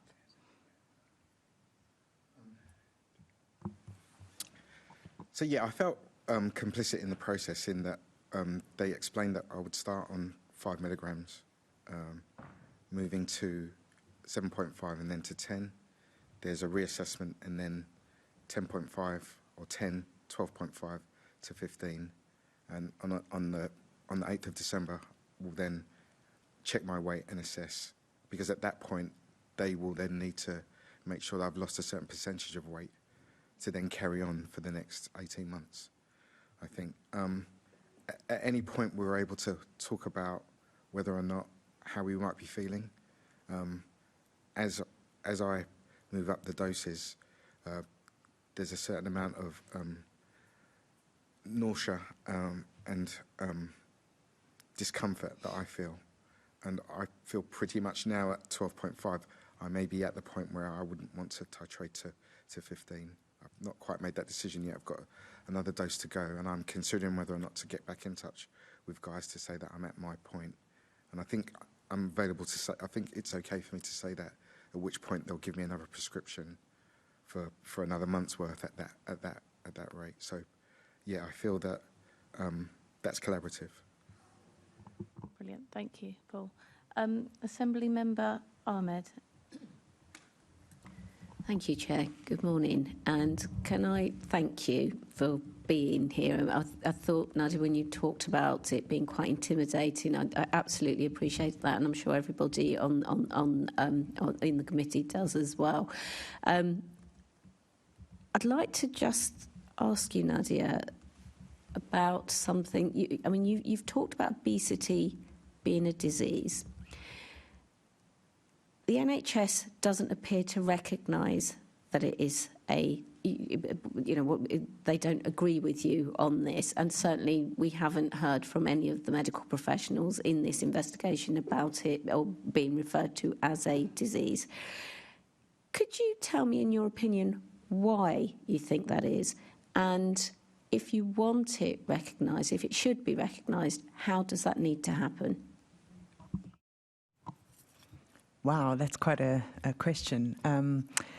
I'm not a politician, I'm not a clinician, but I have been involved in a lot of NIHR research, guidance. If you check my ORCID, if you know what ORCID profile is, you'll see that I have had the luck and to be able to confer and have expert professional health consultants, including Professor Sadaf Faruqi, who's actually the professor at Oxford University who actually discovered the genetics of obesity. So these are the people that I have gained my information from. Firstly, recognizing obesity as a disease. Recognizing obesity as a disease will not flood, in my opinion, the NHS. What it does from a political standpoint and a funding standpoint, it raises the importance of obesity to be recognized in the same manner as the other diseases. So therefore, funds can be ring-fenced. All of our issues are based on economic realities. It shouldn't be that way. Health should be a priority. However, if obesity was recognized as a disease, as it is in most of the Western countries, and we fall severely behind that, we could then be able to ring-fence funds and not have to keep referring to, let's look at the diabetes model, let's look at the cancer model. Obesity is its own health issue. We should be having pathways for obesity. Why is there no obesity spoken about? Why are the levels of obesity within the NHS staff one of the highest if you look at it as a cohort? Those are my types of questions. And what would I do if it was classified as a disease? And this is also based on fact. A few years ago, I had the opportunity to sit in a Royal College of General Physicians in London with Professor Jonathan Valabji, where I asked him in an open session why the £100 million that was allocated to obesity was suddenly taken away. Because it wasn't ring-fenced and because they had a greater need for something else. And that is the problem with not having obesity recognized as so important, because these funds get taken away. And it's hard to convince people like yourself, clinicians, etc., that it is not about motivation, eat less or exercise more, as Paul said. This is a genetic metabolic disease that we need help with. I would further add to that, that if we were to look at it like that and start to tackle it, so many of the related health problems would suddenly disappear. We'd just become a much healthier society. Thank you.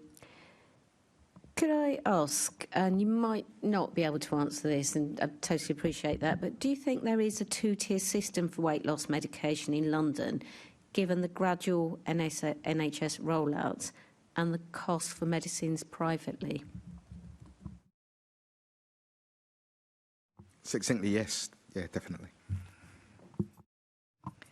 Most definitely, and unfortunately our one colleague was not able to attend today due to actual health reasons of increasing dosage of her medication. But yes, she would have opined definitely about this, and 100% agree there's significant data out there.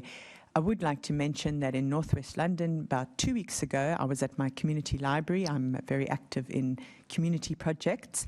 There happened to be a nutritional table. Lady sat out there, and I sat down with her. This is the Brent Borough, which is one of the most highest socioeconomically deprived boroughs in London, and has within Brent itself, Kingsbury is the largest South Asian community as well. And I sat down and spoke to some fellow constituents, just as a person living with obesity. And basically what they had said to me is that they have heard about the injections, they don't really know much about it, and when they went to their GP, they were just told to go to Slimming World and try something there.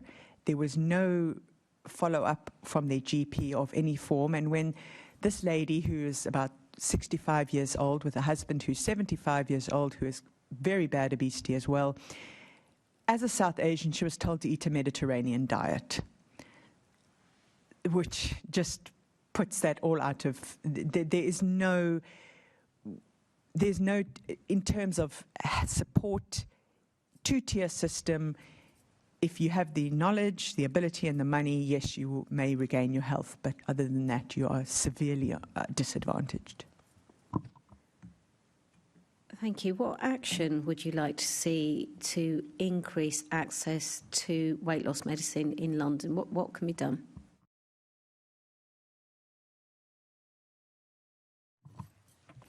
Well, again, access, that's a very, very big question, and was discussed in the previous panel. Access to GLP-1 medications is not just to the medications, it's to a full wraparound service starting from primary care level. Your GPs need to be trained. What they failed to mention earlier was that the training needs to be mandatory. Most GPs out there are qualified, have been doing it for quite a long time, and can you imagine somebody coming to you to say, you need more training? I know about obesity, they need to eat less and exercise more. How can we increase access to GLP-1s? Obviously, money. And then I go back again to the initial thing. We need to look at it from a top-down level. We need to make sure that the people who are accessing the funds, granting the funds, are understanding the severity of the problem.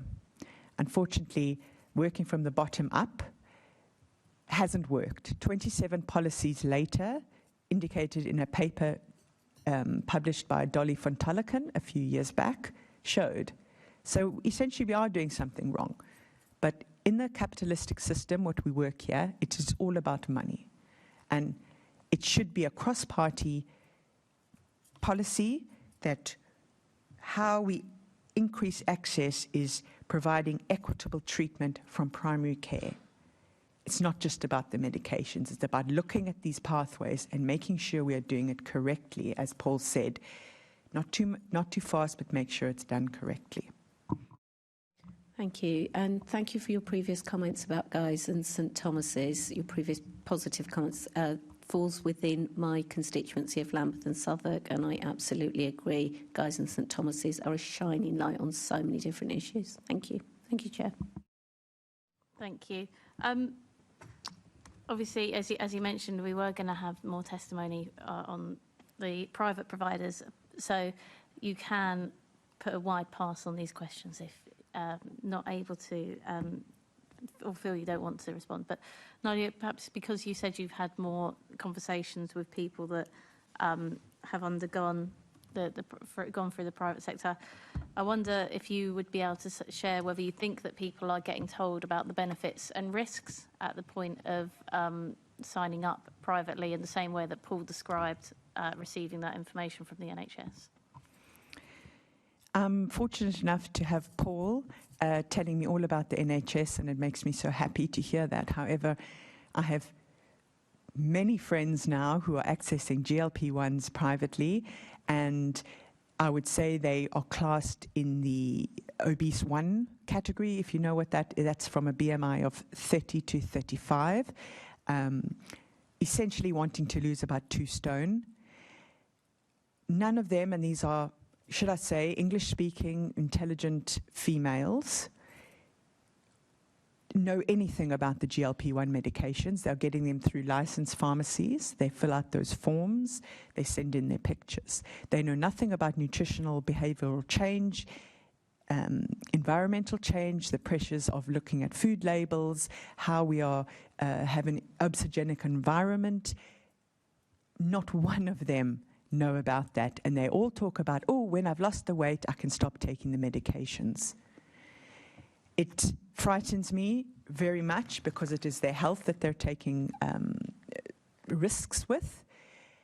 To be honest, about 3 weeks ago, I did check if it was okay to do this, and it is verified. I went online to apply for one through private. It was MedExpress. I went on, I filled out all the questions, which I've seen all these templates before, and I wasn't eligible because I filled out one box that I know strikes you off.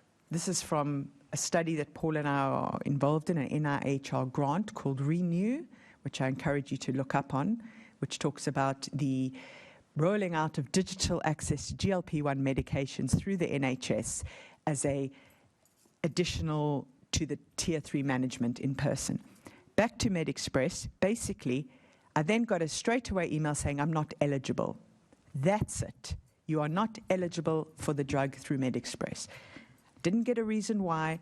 I didn't get any explanation.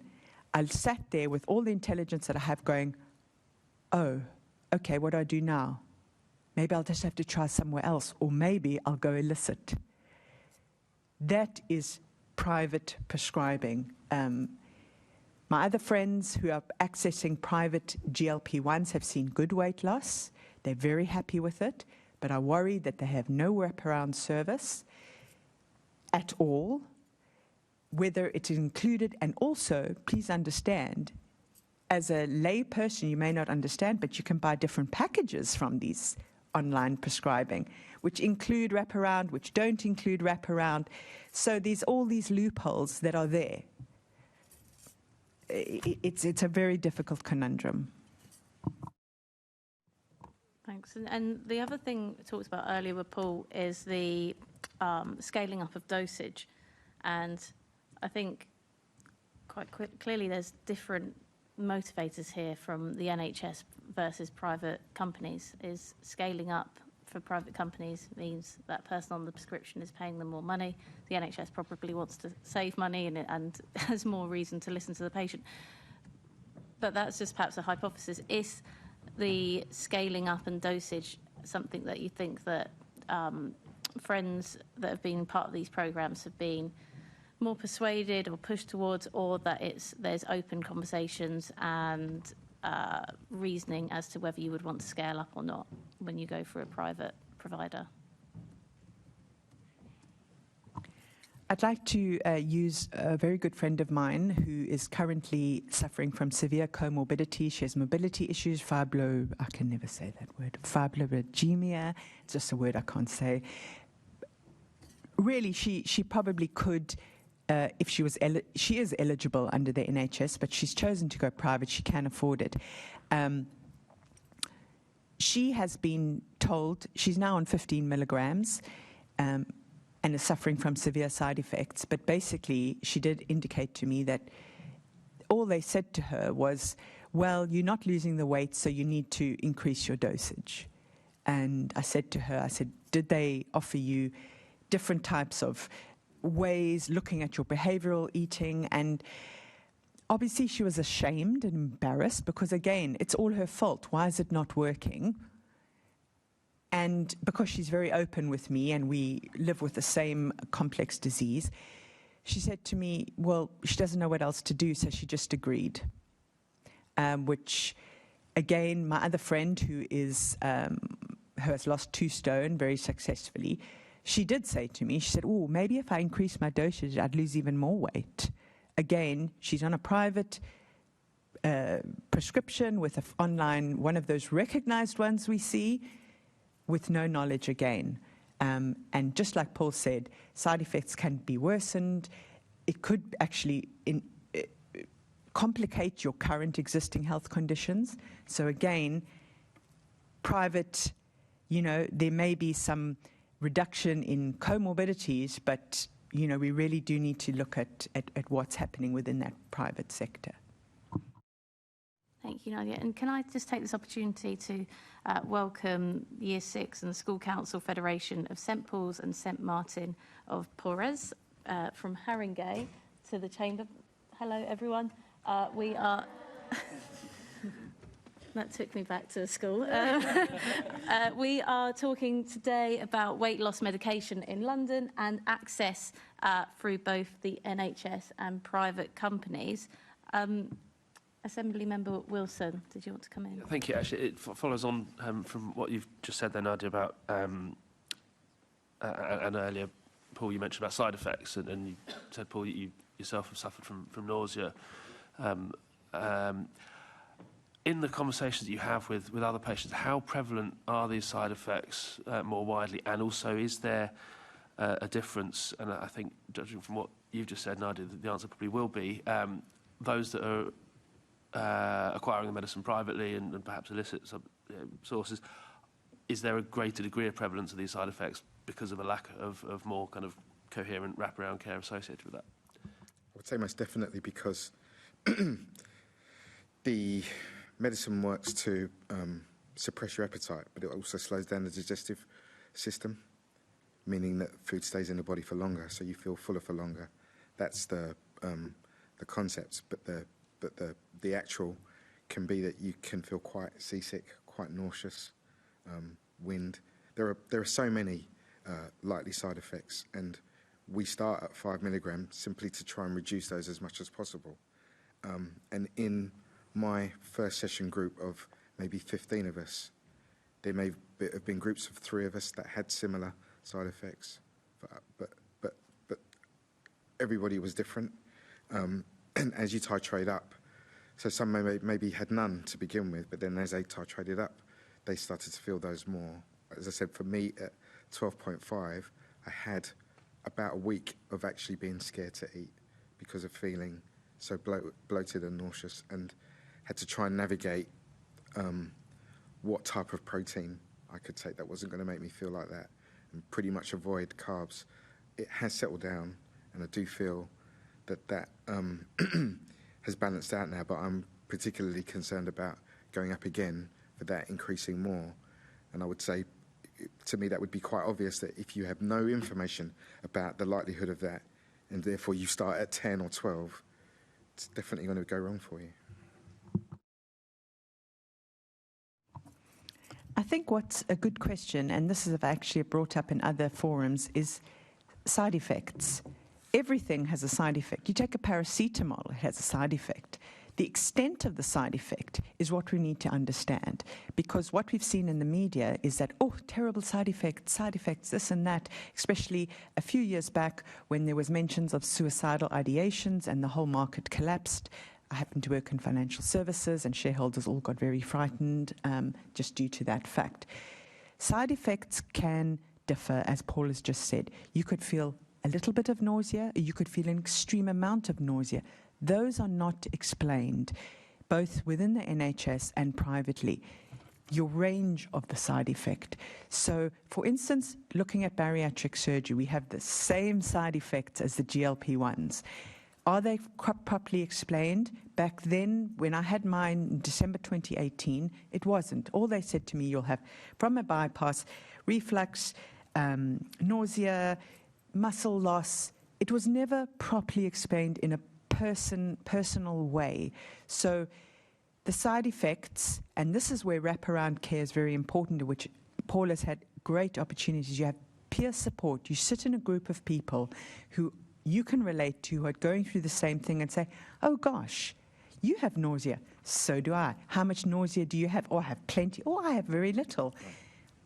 That is the sort of thing, when we're talking about side effects, they're not meant to frighten you, but you should be encouraged to talk about it. And within the private space, rolling this out, that is not discussed. But as we say, the different ICBs and rolling out medications, back to Marina Ahmed's question about rolling it out, we need to make sure that this is the training that's included at primary level. And if you can tell me which GPs would know about this currently, I would hesitate to say probably very few. Thank you. That's very helpful. And I'd just like to echo what Emma said at the beginning of this panel.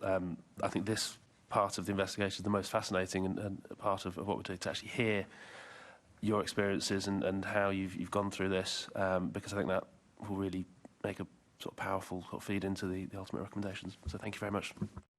Yes, thank you, Paul and Nadia. And just before we close on this section of the panel, is there anything that either of you felt you didn't get a chance to say that you would like to add now? How much time do you have?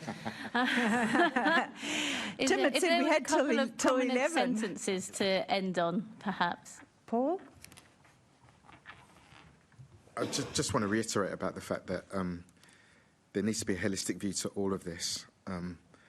Of course, the GLP-1 is important, but looking at obesity as a larger problem, as a national problem, as a pandemic, as Nadia has said, is a more important way to look at things.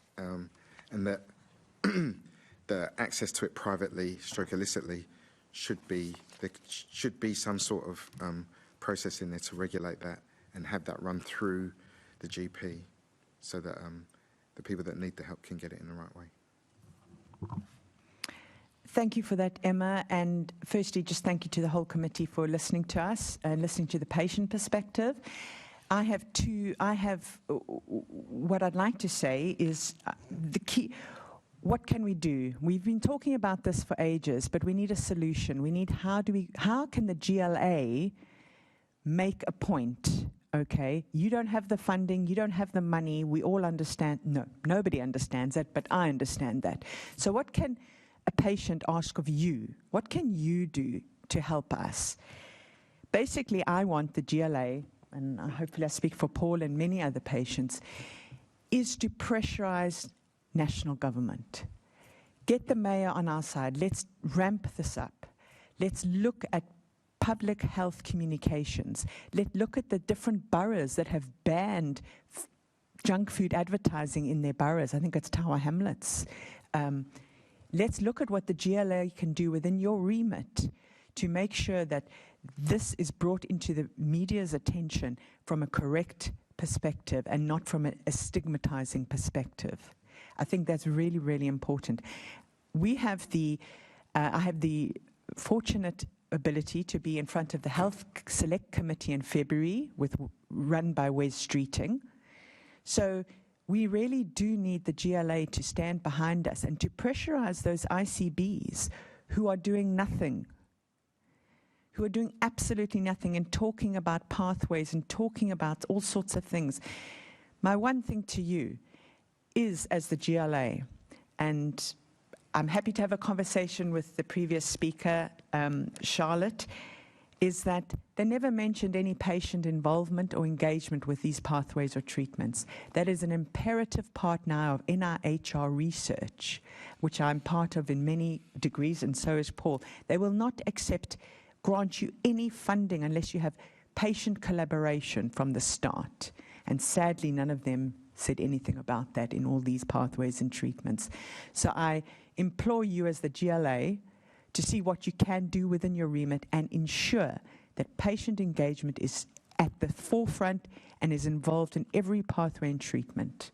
from all socioeconomic, diverse ethnic minorities. Thank you both. And I think the patient participation has really shone through in this session. So thank you again, Nadia and Paul. So appreciative for your evidence in this part of the session today. We're going to adjourn now for 10 minutes and start again for our third and final panel at 12 o'clock. And just before that, I'd like to invite our school children down into the chamber to perhaps have a look around and take a nice photo by the backdrop here, if you would like. And with that, we will close and reopen again at 12 o'clock. Thank you both.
Welcome back to the Health Committee and welcome to our third and final panel of guests today.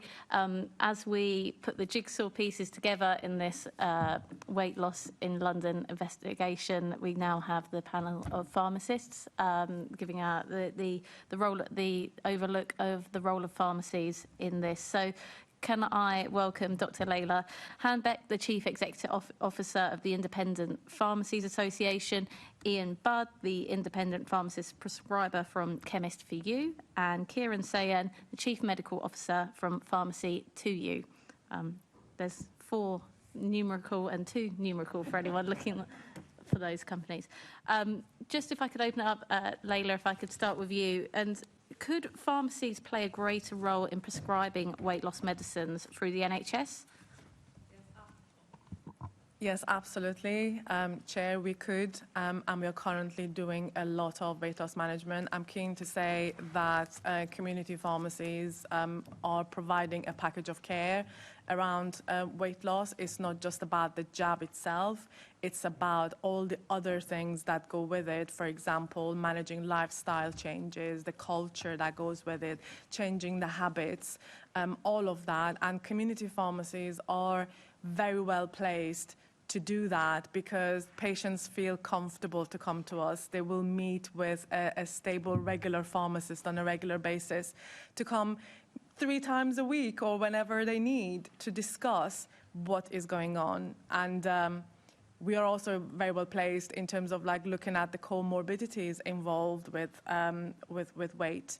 and and obesity, and monitor the patients very carefully with regards to their blood pressure or any other medicines that they're on. So I'm very keen to say that as a sector, community pharmacies who deliver weight loss services face-to-face go over and beyond to ensure that it's not just about the jabs, it's also about the whole lifestyle changes, cultural changes, and the habits. Thanks. And Ian? Hi.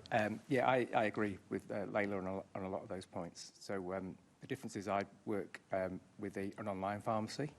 So rather than seeing the patients face-to-face, we initially do a consultation online, and then we ask for supporting evidence for weight verification on top of that. But most of our prescribers are pharmacists, and we do operate from a pharmacy. We do use GP prescribers for some of our areas.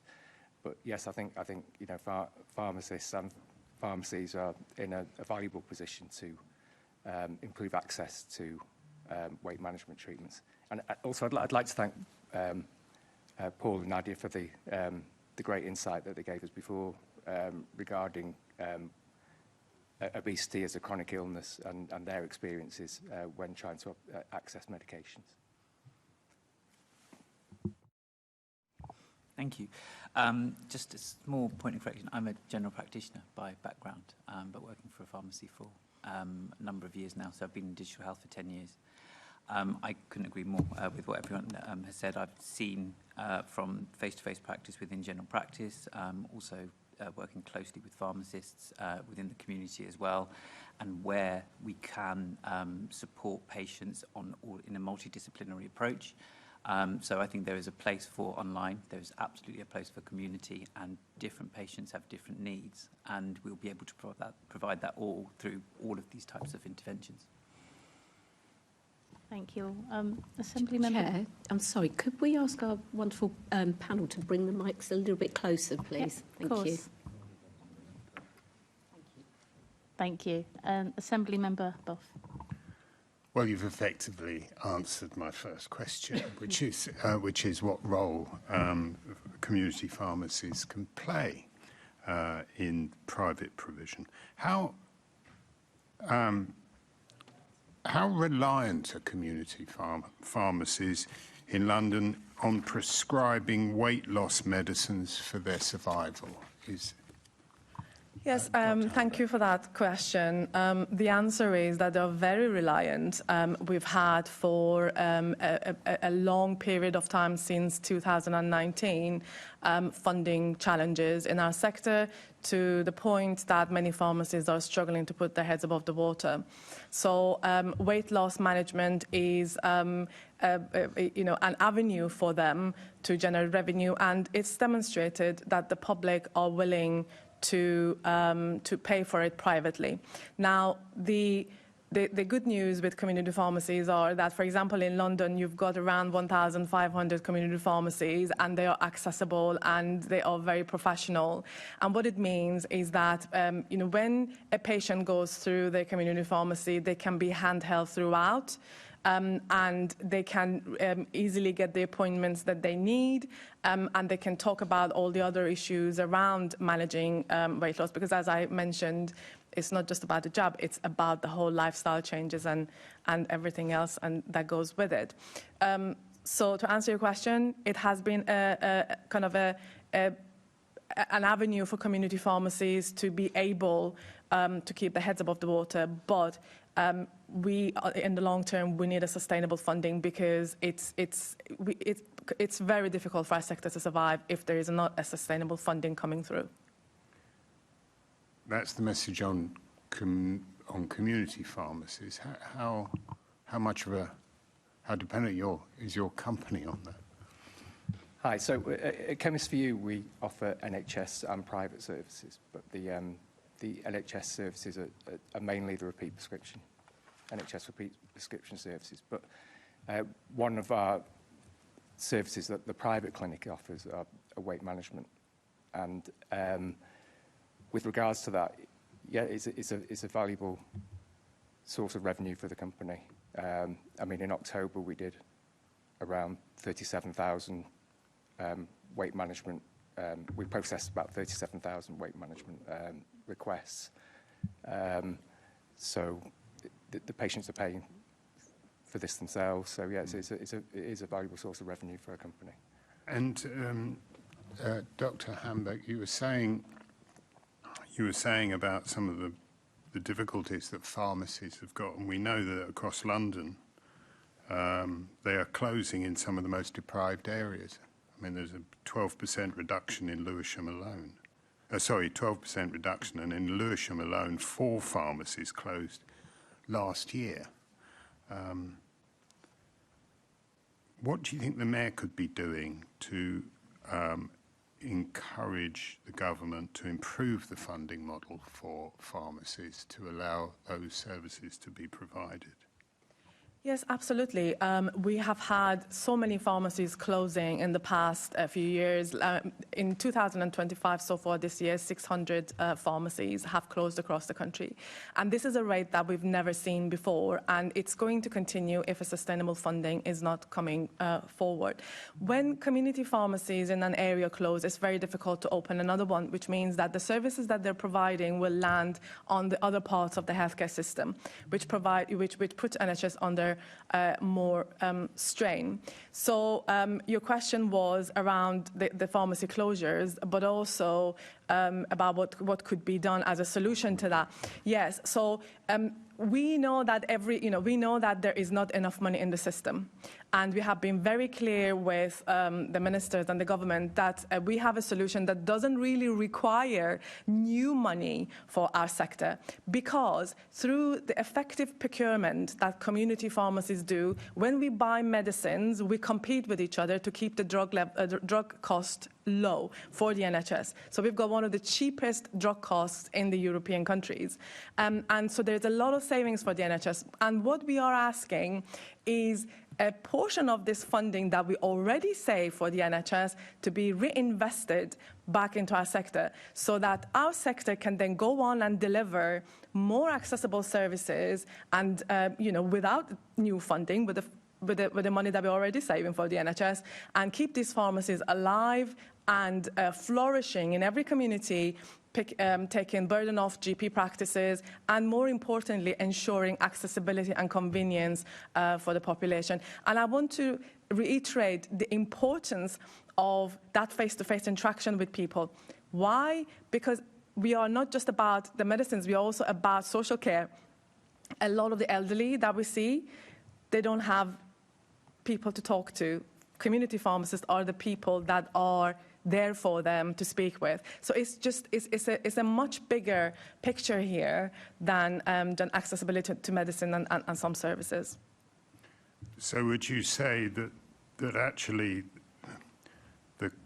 the cost of keeping those pharmacies going is so much less than the cost of losing them? Well, of course, the cost of losing them is massive for the NHS. I mean, if you just take flu vaccination, for example, we calculated that if community pharmacists were to do more flu vaccinations through our network, there will be 4.5 million appointments available through GP practices. That's a staggering number. And, these are the sort of things that we're talking about, the value that our sector brings to the rest of the NHS. And unfortunately, we feel that we're not heard always. And again, it's very important to point out that we're not asking for new money. We're already saving the NHS a lot of money through procurement, through buying medicines cheap. Just give us some portion of that money, and you can see the sort of magic that we can do in our communities. And do you know if the Mayor has, or his health advisor, had meetings with your industry to discuss this issue? I wish the Mayor would have conversations with us, because Community Pharmacy Network is everywhere within communities in London. We are very much cherished by the public because, they lack the accessibility. Throughout the pandemic, we kept our doors open. We saw people coming in our pharmacies. So I wish the Mayor would do that, and I would very much welcome him to do it. You're not aware of any meetings that have taken place? I am not aware of any meetings that he's had with us, no. And if I can ask Mr. Budd, you have a relationship with community pharmacists as well, presumably? So, I've been a practicing pharmacist for over 35 years, and I've done a considerable amount of that time. I worked in community pharmacy before I went over to the private network. But our online pharmacy does the dispensing as well, and then that is mailed out to the customer. So we don't rely on community pharmacies. But as a pharmacist and with my background of working in community, I see that it's tragic that these community pharmacies, these bricks and mortar pharmacies, are closing for the valuable service that they provide. And I think there's a place for both online pharmacies and bricks and mortar pharmacies. The provision of pharmacies, whether or not community or online like yourself, they still save the NHS surely in the long run. Yeah, I agree with that. Thank you very much. Thank you, Chair. Thank you. Layla, if I could come back to you quickly about community pharmacies and the role that they play.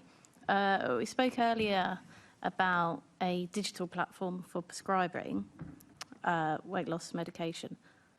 In the meantime, though, in order to meet that gap, or perhaps to work in partnership with a digital platform once it agrees, surely more of that verification and prescribing model could be done at pharmacies. For example, they were talking about a digital platform where you'd have video calls to confirm weight and height, but clearly if you were getting prescribed for a pharmacist, you could do that verification work on site.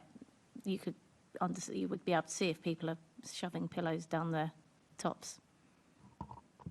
Yes, absolutely, Chair. So that is the benefit of the face-to-face and consultations with regards to weight loss, because you see the patient right there and then. You can measure the weight right there and then, so you are not reliant on the information that they're providing. You can see for yourself. You have the opportunity to monitor their blood pressure right there and then, in terms of if they are actually having any comorbidities involved with, for example, if they are if they suffer from cardiovascular disease or anything else. You will be able to monitor how they are progressing. So, you will not be relying on the information they provide for you. You will be able to see how they are progressing. If I give you an example that I have recently had from one of my members, is that, they had someone coming into their pharmacy and this person was on blood pressure medicines. But because they were losing the weight, they were fainting, and they came to their community pharmacy saying that that they've got issues because they're fainting and they feel dizzy. And when the community pharmacists measure the blood pressure, they recognize that the blood pressure is very low, and that's why it's kind of leading to them feeling dizzy when they stand up and so on. And it was as a result of the fact that the weight loss medicine was working, which meant that their weight was going down, and as such their blood pressure was being stabilized. So they did no longer need their blood pressure medicine. So these are just examples of how our sector picks up on things that go hand in hand with the weight loss jab. So that's why we say that it's more than just a jab. It's the whole package of care, lifestyle changes, advising on exercise, and all of those discussions live with the patients. Thanks. Kieran. Just to add to that, I totally appreciate what Dr. Hamburger said, and I couldn't agree more. There is absolutely a place for community pharmacy here and providing this type of service. What we also have to look at, though, is what the need of the patient is. This is not a new model. Digital health has been around for several years. As I said, I've been working in it for at least 10 years. The service has been around for more than 20 years or so. And we already have a proven model with things like Sexual Health, which runs within London. Sexual Health London is a project where patients are able to access sexual health services online.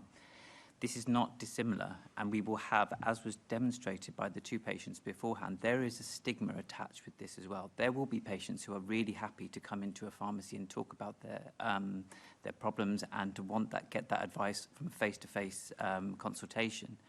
However, there is a significant portion of patients who feel embarrassed by it, who want convenience, who want discreetness, and that can only be provided by an online service. And as I mentioned before, it has been done for a number of years with proven safety records, and is something that can be rolled out en masse to the London population.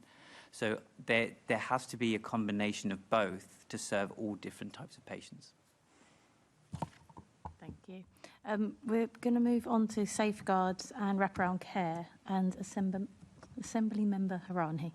Thank you, Chair. And I think some of the issues that I think might be borne out of this question have already been addressed from sort of the pharmacy setting, the community pharmacy setting. So I'd just like to get a bit of insight, maybe from your perspectives, Ian and Kieran, about the safeguards that are in place and what safeguards there are in place before customers can purchase weight loss jabs, and how you provide that service.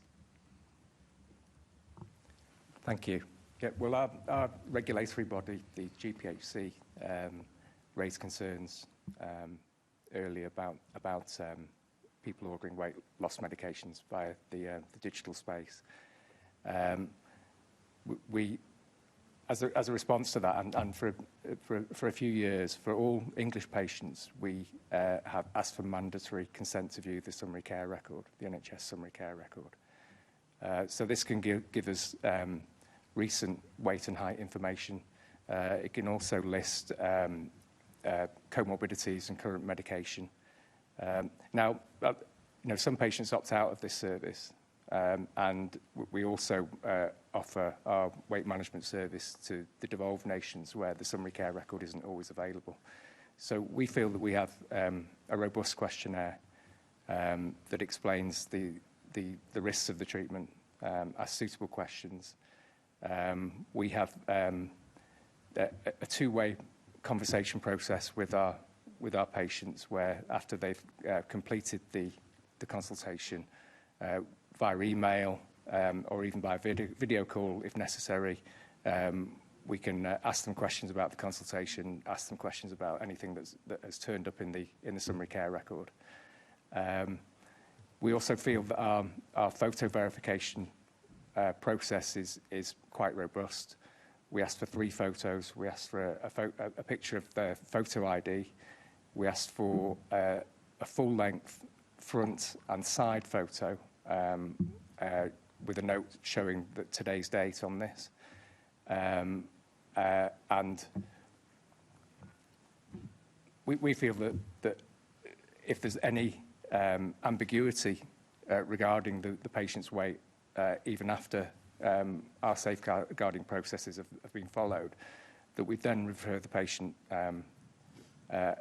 ideally to the GP, but it would be great to be able to refer them to a community pharmacy where they could have a face-to-face consultation. The weight and height could be confirmed. But we don't feel that's necessary for everyone. We feel that there is a section of people where our service provides a convenient and stigma-free way to access the medications. Thank you for the question. Our process is slightly different to what Mr. Budd has just explained. Since we've been starting to deal with online consultations for weight management, I personally, Pharmacy2You, the group of clinicians that I work closely with, have felt that we do need robust measures here. And so we have never offered photo verification. We've only ever done video to prevent the risk of any AI manipulation, and that's obviously a growing trend. By uploading and when I say uploading, it's actually a live stream of a video verification of your ID, you standing next to your ID, so verifying the patient there that this is the person who is requesting the medication. And then the next video of the scales, someone stepping onto the scales, stepping off the scales, and they have to do a rotation around so we can see the full view of the patient. That offers for us more robustness around whether this patient is eligible for that medication or not. That's the examination. In a normal consultation with the patient, you'd be taking a history and an examination. That's the examination part of it. And then we take a full history through our consultation model as well. I appreciate what one of the patients mentioned before in the previous panel. And there are some providers who will have less robust and diligent processes, and I and Pharmacy to You absolutely agree that more robust regulation is needed around that, and for whatever provision is given to London needs to include something like that as well. Thank you. That's quite interesting just to see sort of the difference in how that's done. So looking at the NHS and seeing who they consider eligible, so looking at the BMI of 40 plus, is that the same for you, or do you look at lower thresholds as well? No, the NHS have their own criteria that everybody needs to go by. So in order to be eligible for the NHS weight loss jabs, you've got to fulfill those criteria, and everybody, whether you're online or brick and mortar, you need to go based on those criteria. Yeah. No, that's NHS provision. The private provision is different. Yeah. We have community pharmacists have two ways. So you have independent prescribers that look after the weight loss clinics, or you have a PGD, patient group direction, which are a set of guidelines that are very strict guidelines that you need to follow when you deliver this service. So it really depends in terms of like your practice. You either go through an independent prescriber or you go via the PGD. But when a patient comes to you, do you have a certain threshold where you say, this patient has a BMI of, so for the NHS it's 40, but for you, do you have a threshold in which you say, okay, this person is, according to our systems, or according to what we prescribe, we would prescribe them with weight loss jabs? Yes, so the PGD will highlight all of that in terms of what the threshold should be, what signs you need to look at, and all of that stuff. So the pharmacist will need to go specifically based on those guidelines. So it's very much in black and white what you need to kind of, what is acceptable and what is not acceptable. But a lot of times you also see patients that are outside of that sort of black and white category, where people come in with different types of issues, and that's why seeing them face to face is a big deal, because you can pick up on a lot of other things that you may not if you don't see them. Private practice is slightly different. So the NHS guidance is obviously based on the NICE guidance, and we must take that into consideration. However, there's also the license of the medication itself and what it's licensed to be treated for. And because there isn't the same sort of funding implications, you can prescribe as according to the license, essentially. So that meaning a BMI of over 35, BMI of 30, 28, if you've got, and it's sort of different thresholds there, of course. So it's very different to what the NHS is. You would still offer the wraparound care, etc., but your thresholds would be slightly different. Just moving on to a slightly different but related issue. So at our first formal meeting in September on this issue, we heard about the risk of patients developing eating disorders as well while using medication, which is an issue that the committee has looked at before. So what safeguarding and monitoring do you do, and what do you have in place to ensure that patients are using it safely and not developing eating disorders as well? Right, so as a private clinic, we have returning consultations where initially there was a consultation that gathers the information for the initial supply. With the returning consultation, we ask them questions about their health. They've got the ability to give a free type response to any changes in their health since they were initially prescribed the treatment. We also monitor changes in their BMI, so we look for losing weight too quickly compared to with our experience, what we'd normally see over that period.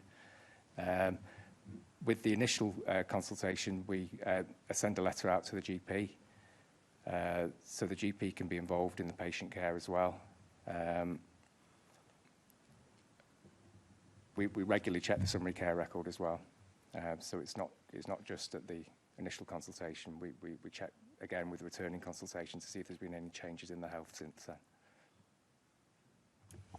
then. Yes, so we have seen actually, people who have been, on that trajectory in terms of coming to pharmacies for the wrong reasons for the weight loss, getting weight loss jab. For example, now we're hearing people contacting pharmacists saying, well, we're approaching Christmas and, I am going to be having a good time during the Christmas time. So can I just get the jab to sort myself out after? But that's why it's so important, that package of care face-to-face. And we monitor the patients. You can see when a patient walks in and sits down with you, you can see that it's not suitable for them. And unfortunately, there are so many people that get misinformation from websites that are a lot of times are not legitimate websites. And you can see, celebrities advocating for these sort of medicines. And it is, I'm very keen to say that there is also loads of side effects involved with this thing. So unfortunately, the culture that we're seeing is like this would be a magic bullet, that you would get, this weight loss jab and all your problems are sorted. But that's not the case, and it's not suitable for everybody. And that's why it's absolutely essential that the guidelines and the hand-holding is absolutely consistent with the patient. And that's what community pharmacists offer. We see them, we know them, and we handhold them throughout, the whole process. Would you mind just repeating the question for me again? So just going back to the first time when we looked at this issue, we had a meeting in September and highlighted the risk of eating disorders, basically, and whether there's a risk that one of the consequences of prescribing and not monitoring properly the weight loss jabs is when patients might develop or might already have eating disorders. So what safeguards do you have in place to identify that and then manage that? So there's two different parts then you're talking about. One is developing an eating disorder, and one is if they've got an existing eating disorder. So for an existing eating disorder, that I would agree exactly with what Layla has said, is that patient shouldn't be treated online. And there is good evidence to say that there is risk of relapse of that disease as well. And patients do come to request that medication, as she said. And in appropriate times, and that is not something that can be managed safely online. And there may be a patient who has had a history of, say, anorexia or bulimia many years ago, more than 10 years ago, but still you would want that face-to-face consultation and that to be dealt with in somewhere like community pharmacy, or if the funding was there around general practice, but certainly within the community. This type of patient, as I mentioned, is not suitable for online prescribing, and we wouldn't prescribe for that type of patient. Now, the verification that's in place already, you will be able to determine whether that patient is overweight, underweight, etc. So that's the existing eating disorders. I haven't come across any evidence, and I'd like to say I'm fairly well versed in this, of anyone developing an eating disorder as a result of the medication. I don't think the medication's been around for long enough to say that you can develop an eating disorder. If there is an existing eating disorder beforehand, then there may be a relapse, and there can be this anxiety of gaining the weight again, and so you start to trigger that negative thought behaviour then again as a result of it. But I don't think there is any evidence to say you develop a eating disorder when you're taking this medication.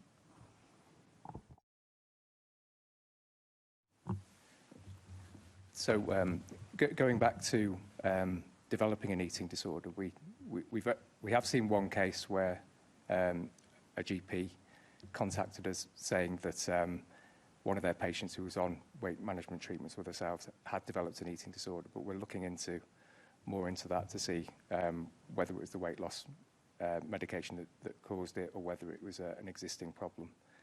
If we spot any history of an eating disorder when we view the summary care record, that patient is not suitable for us. So even if it was over 10 years ago, we appreciate that's a limitation to accessing these medications through an online platform. So we'd refer them back to the GP.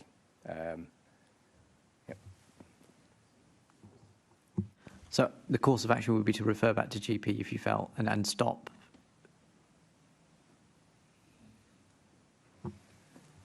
So we'd stop treatment from ourselves as soon as we found out there was an eating disorder. We offer support to the patient, and we contact the GP to let them know what had happened, to offer ongoing support for that patient.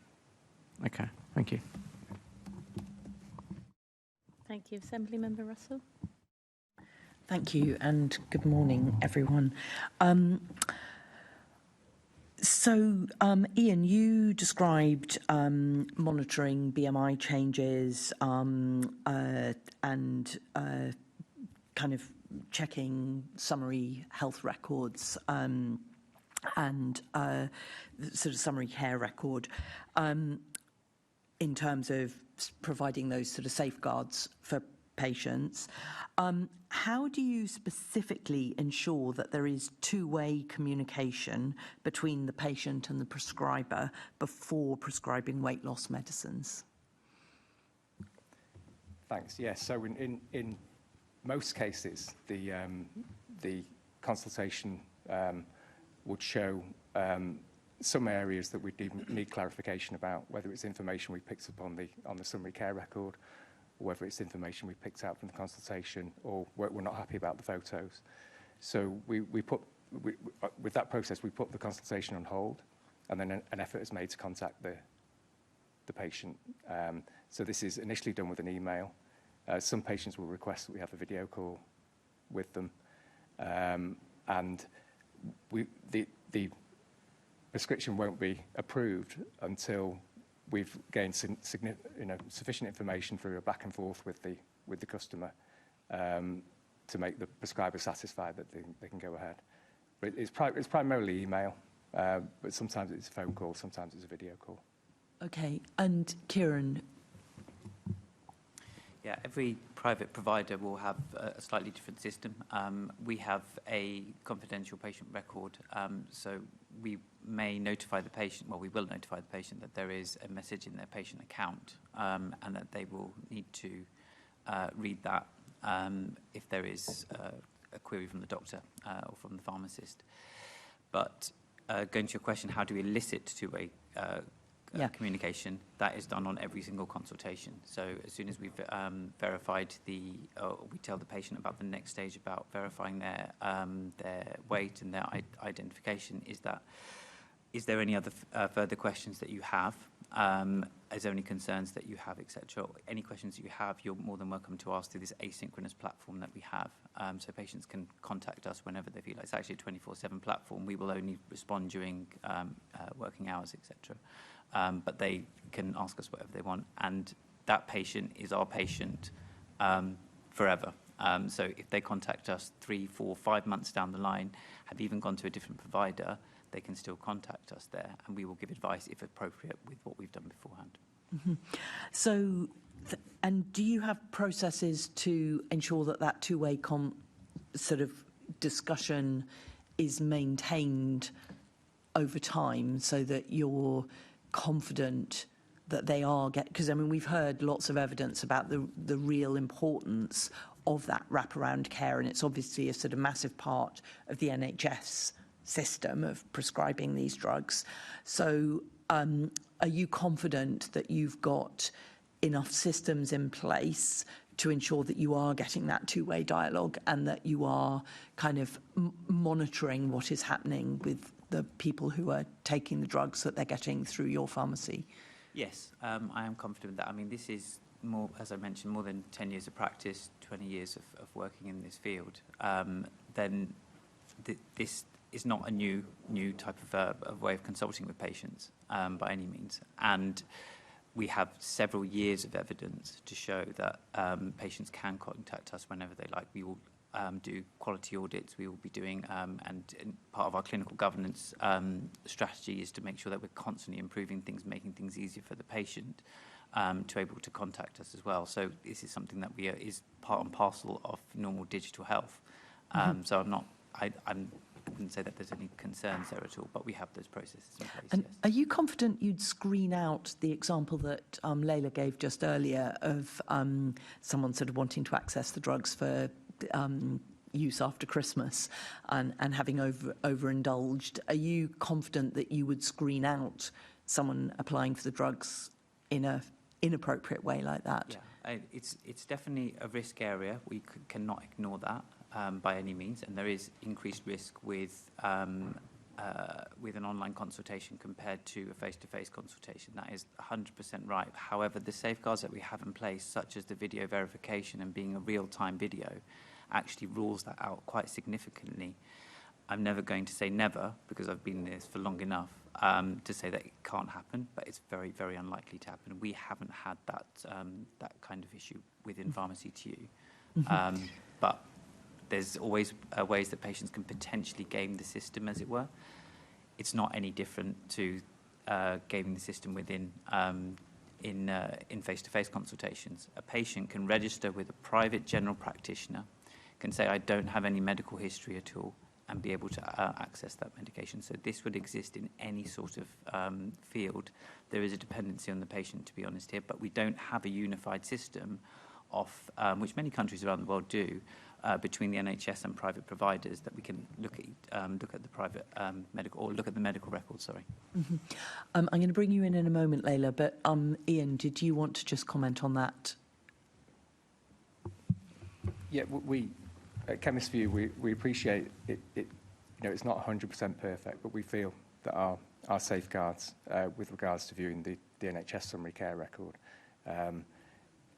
looking at recent weight and height measurements that have been taken through the GP practice, if there's any ambiguity with how the other evidence we've received, any ambiguity that they are obese, then we'd ask them to update their NHS summary care record at the doctor with their current weight and height.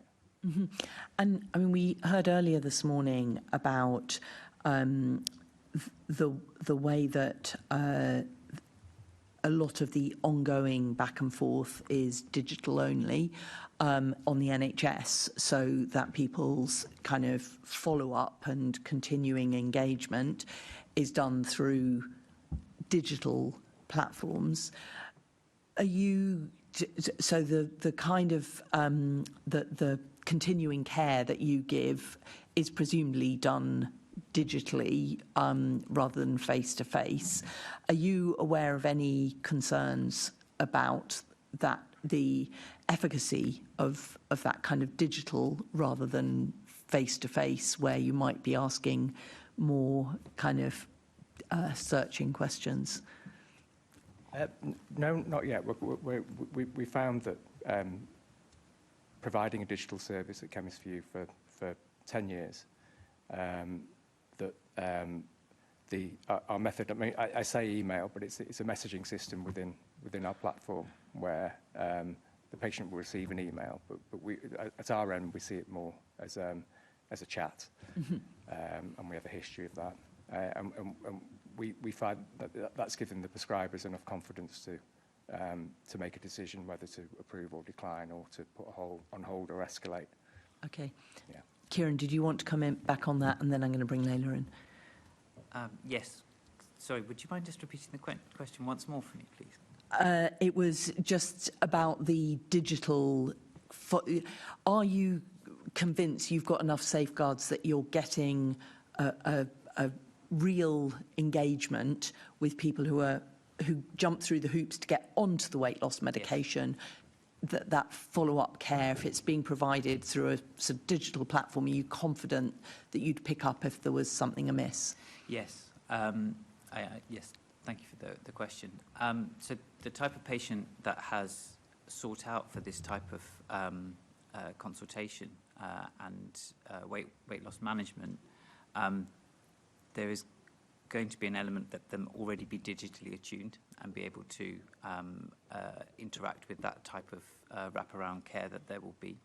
And they will be conversing back and forth. But this isn't a perfect system. We're just giving you the example of very good safeguards and processes that are in place, but it will not fit everyone by any means. And I think this goes back to what Layla was saying beforehand, is that we need, and as part of any sort of system that we create for London, it needs to include the community side of things, where you may pick something up in online, needs to be referred to community.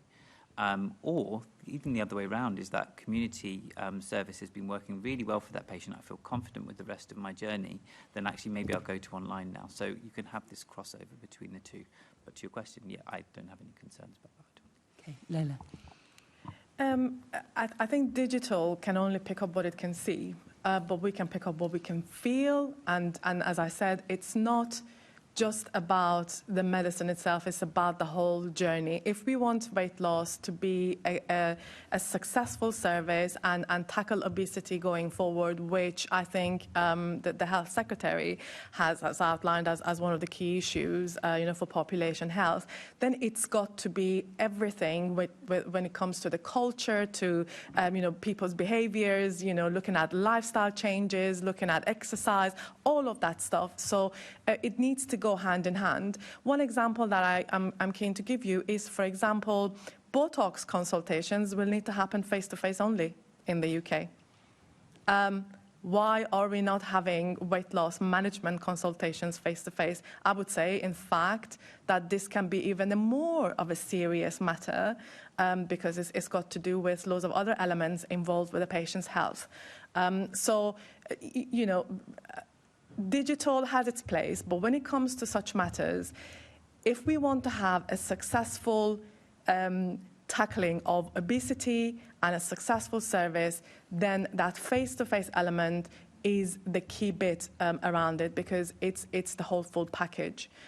It's the cultural change. It's picking up all the issues that the online cannot see.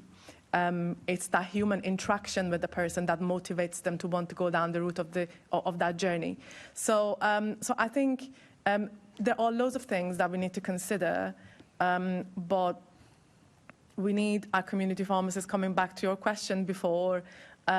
These pharmacies are at heart of every community, and they have such a massive role to play to tackle obesity, particularly in areas of deprivation.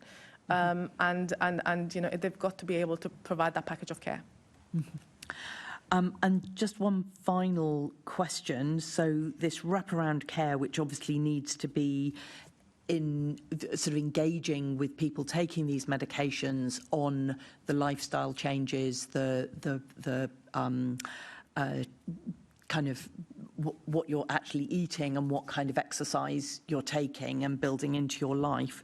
So is it mandatory for people taking these prescriptions to engage in that wraparound care with the advice about diet and exercise? Should we go from one end back to the other? It's not mandatory.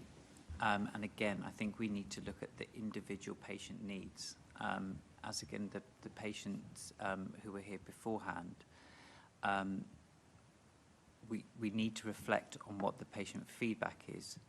There are a lot of patients who know this disease, and I would agree with what Maria said, is that it should be classified as a disease, but there were a lot of patients who know what their disease is and how to manage it. They become an educated person within that field of their illness.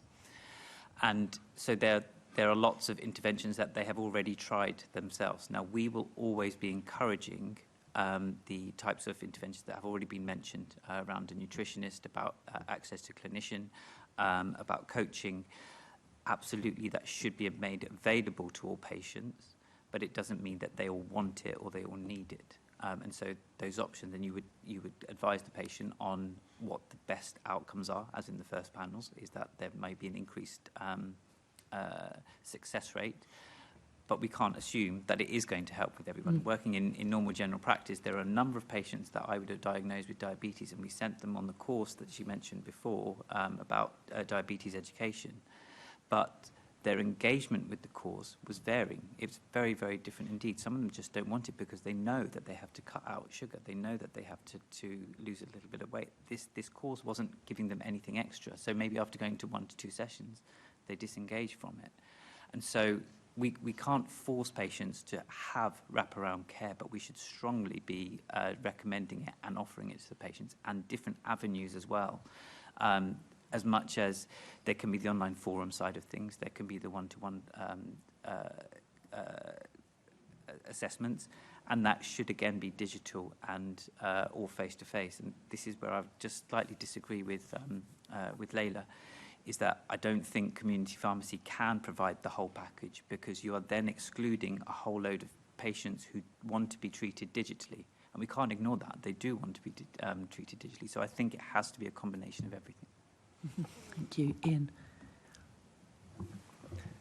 Hi. Yes, it's the same as Kieran mentioned. It's not mandatory from our side, but once they have been approved for weight loss treatment, they receive numerous emails at different stages during the journey, which gives them access to weight management forums on Facebook. We've got other social media platforms, so we've got TikTok and Instagram that we have nutritionists talking, we have advice on lifestyle, we have the prescribers talking about how best to, what interactions will improve the outcomes of the weight loss journey. And in the returning consultations, often when we look at the responses from the returning patient, we will then offer them lifestyle advice at that stage before approving. So again, we encourage that they interact with our wraparound services. Cool. Layla. Yeah, whilst it's not mandatory, it's something that we feel as community pharmacists that it's essential that we do that, because again, if we want to achieve the targets and tackle obesity, you can't just rely on a jab. You've got to provide the whole full package, and you need to change that mentality. People need to take responsibility for their lifestyle. You cannot just, the example I gave, for example, we're going down the route of having a society where people feel that there's a quick fix to something and let's just go the easy route. But it's got to be people taking responsibility for their own health. And when I say their own health, that means, lifestyle changes, that means exercise, that means passing on that knowledge to the other generation that, look, this is necessary, this is how we're going to be moving forward. Not the fact that, okay, you can live how you want to live, go get the jab, and you can sort the problem the easy way. So this mentality is something that, as community pharmacists, we want very much to instill in the population that we treat. Thank you very much. Back to you, Chair.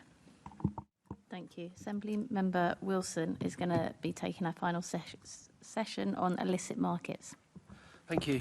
Now, I recognise that when we're talking about something that's illicit and unregulated, then perhaps it's a bit difficult to have a full picture of what's going on just by the very nature. But the question that I'm asking to start off with is perhaps an appreciation of how big the scale of the illicit market for these medicines is in London in particular, or the UK more widely, and why are people turning to that when, through what you've already talked about, there is a way of getting these in a more controlled way.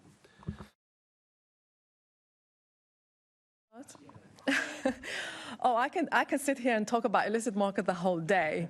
I have seen images of people. I shared it actually with the national newspapers. People who get these GLP-1 medicines from somewhere, and when you look at the packaging, it has no description of what's in this product. It absolutely has no labels or nothing, and they are not even in a format that is approved in this country. So it's incredibly concerning that because of the hype around weight loss, that so many people either watch something on TikTok. Basically, some don't like injectables, and they want to take something as a capsule or powder or something, and they go online and do their search, and goodness knows what comes up from various different parts of the world that gets shipped here.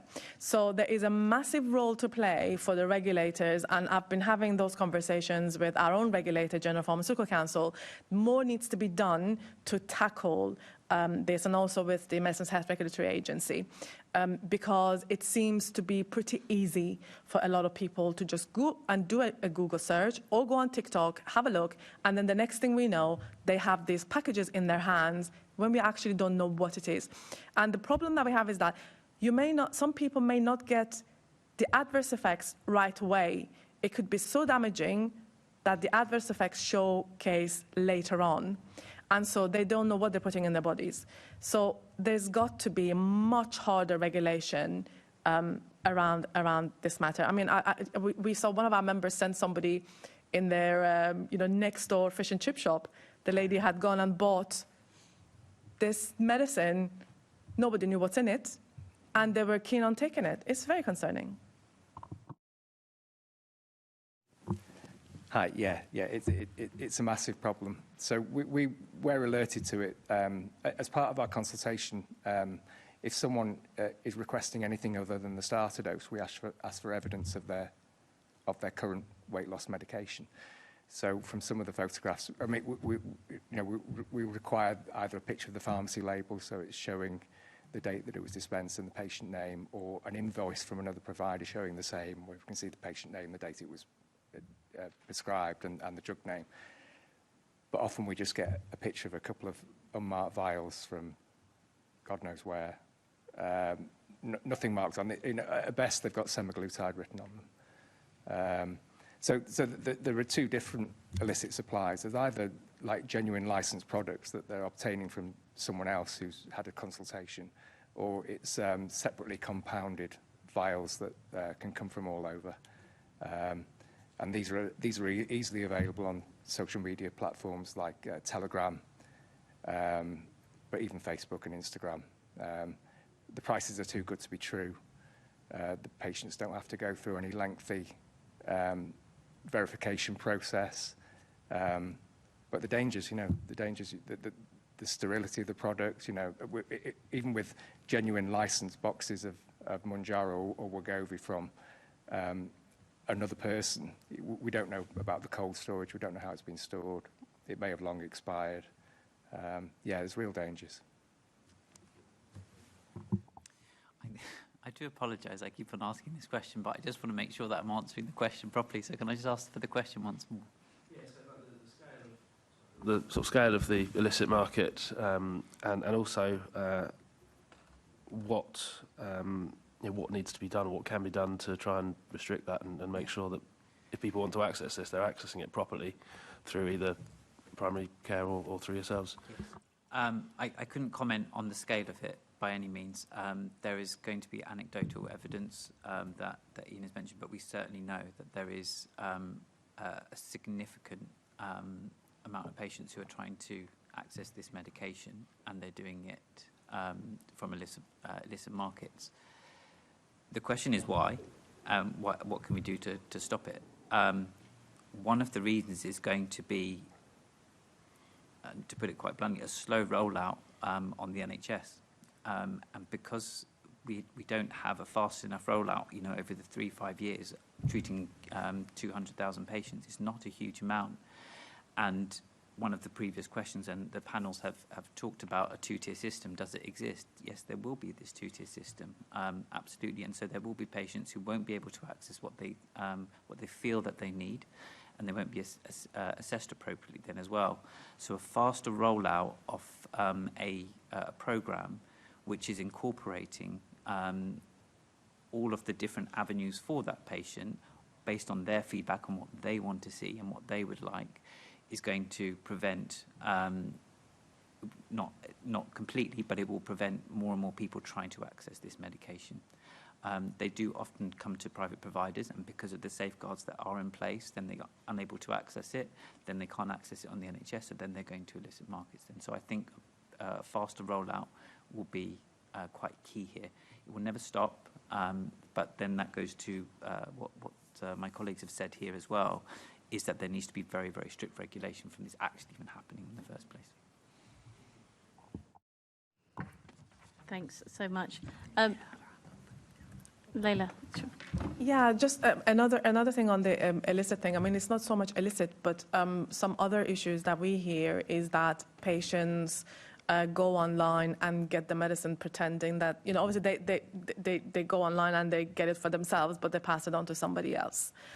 So that is another risk that, we have seen a lot of times that somebody goes and gets the medicine, but then is handed over to somebody else. So there's got to be a much better control.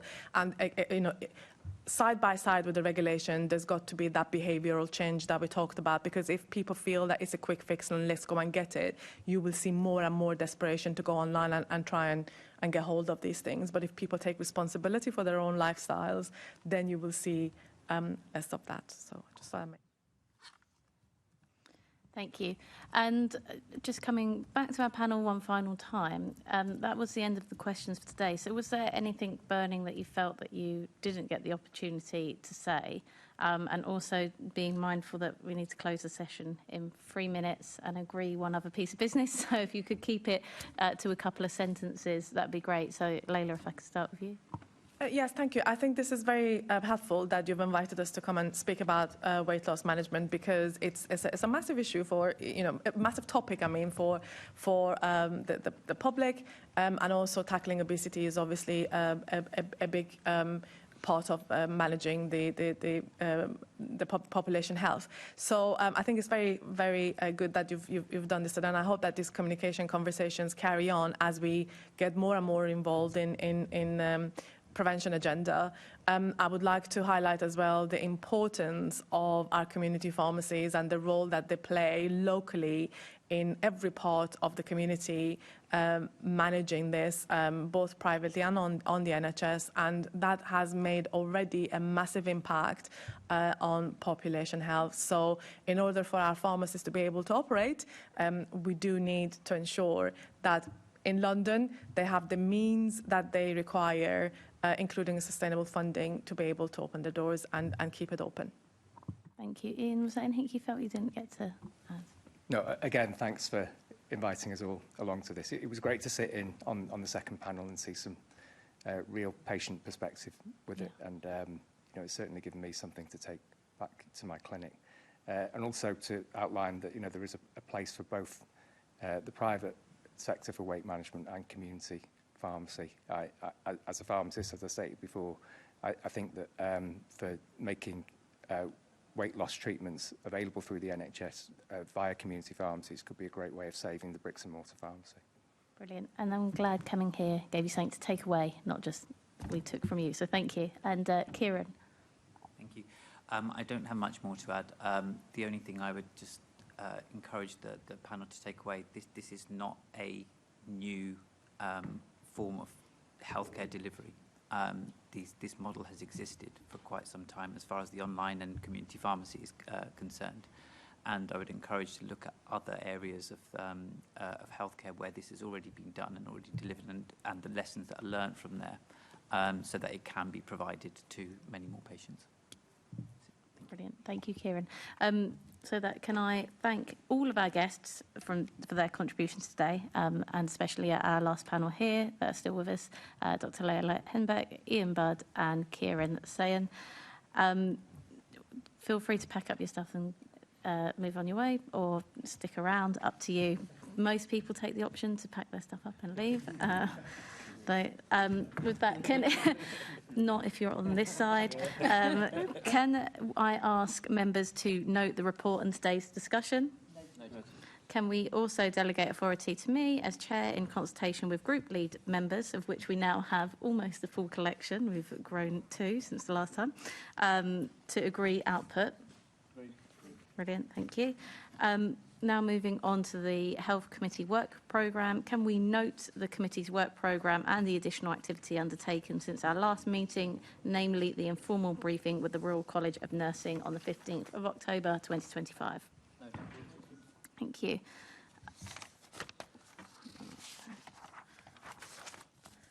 The date of our next meeting will be on the 22nd of January 2026 at 10 a.m. in the chamber here. There is an item of additional business. I have admitted to the agenda one item of urgent business in accordance with section 100B 4B of the Local Government Act 1972, namely to determine whether the committee wishes to recommend a rapporteur appointment to the GLA Oversight Committee at the earliest opportunity, as the Health Committee does not meet again until 22nd of January 2026.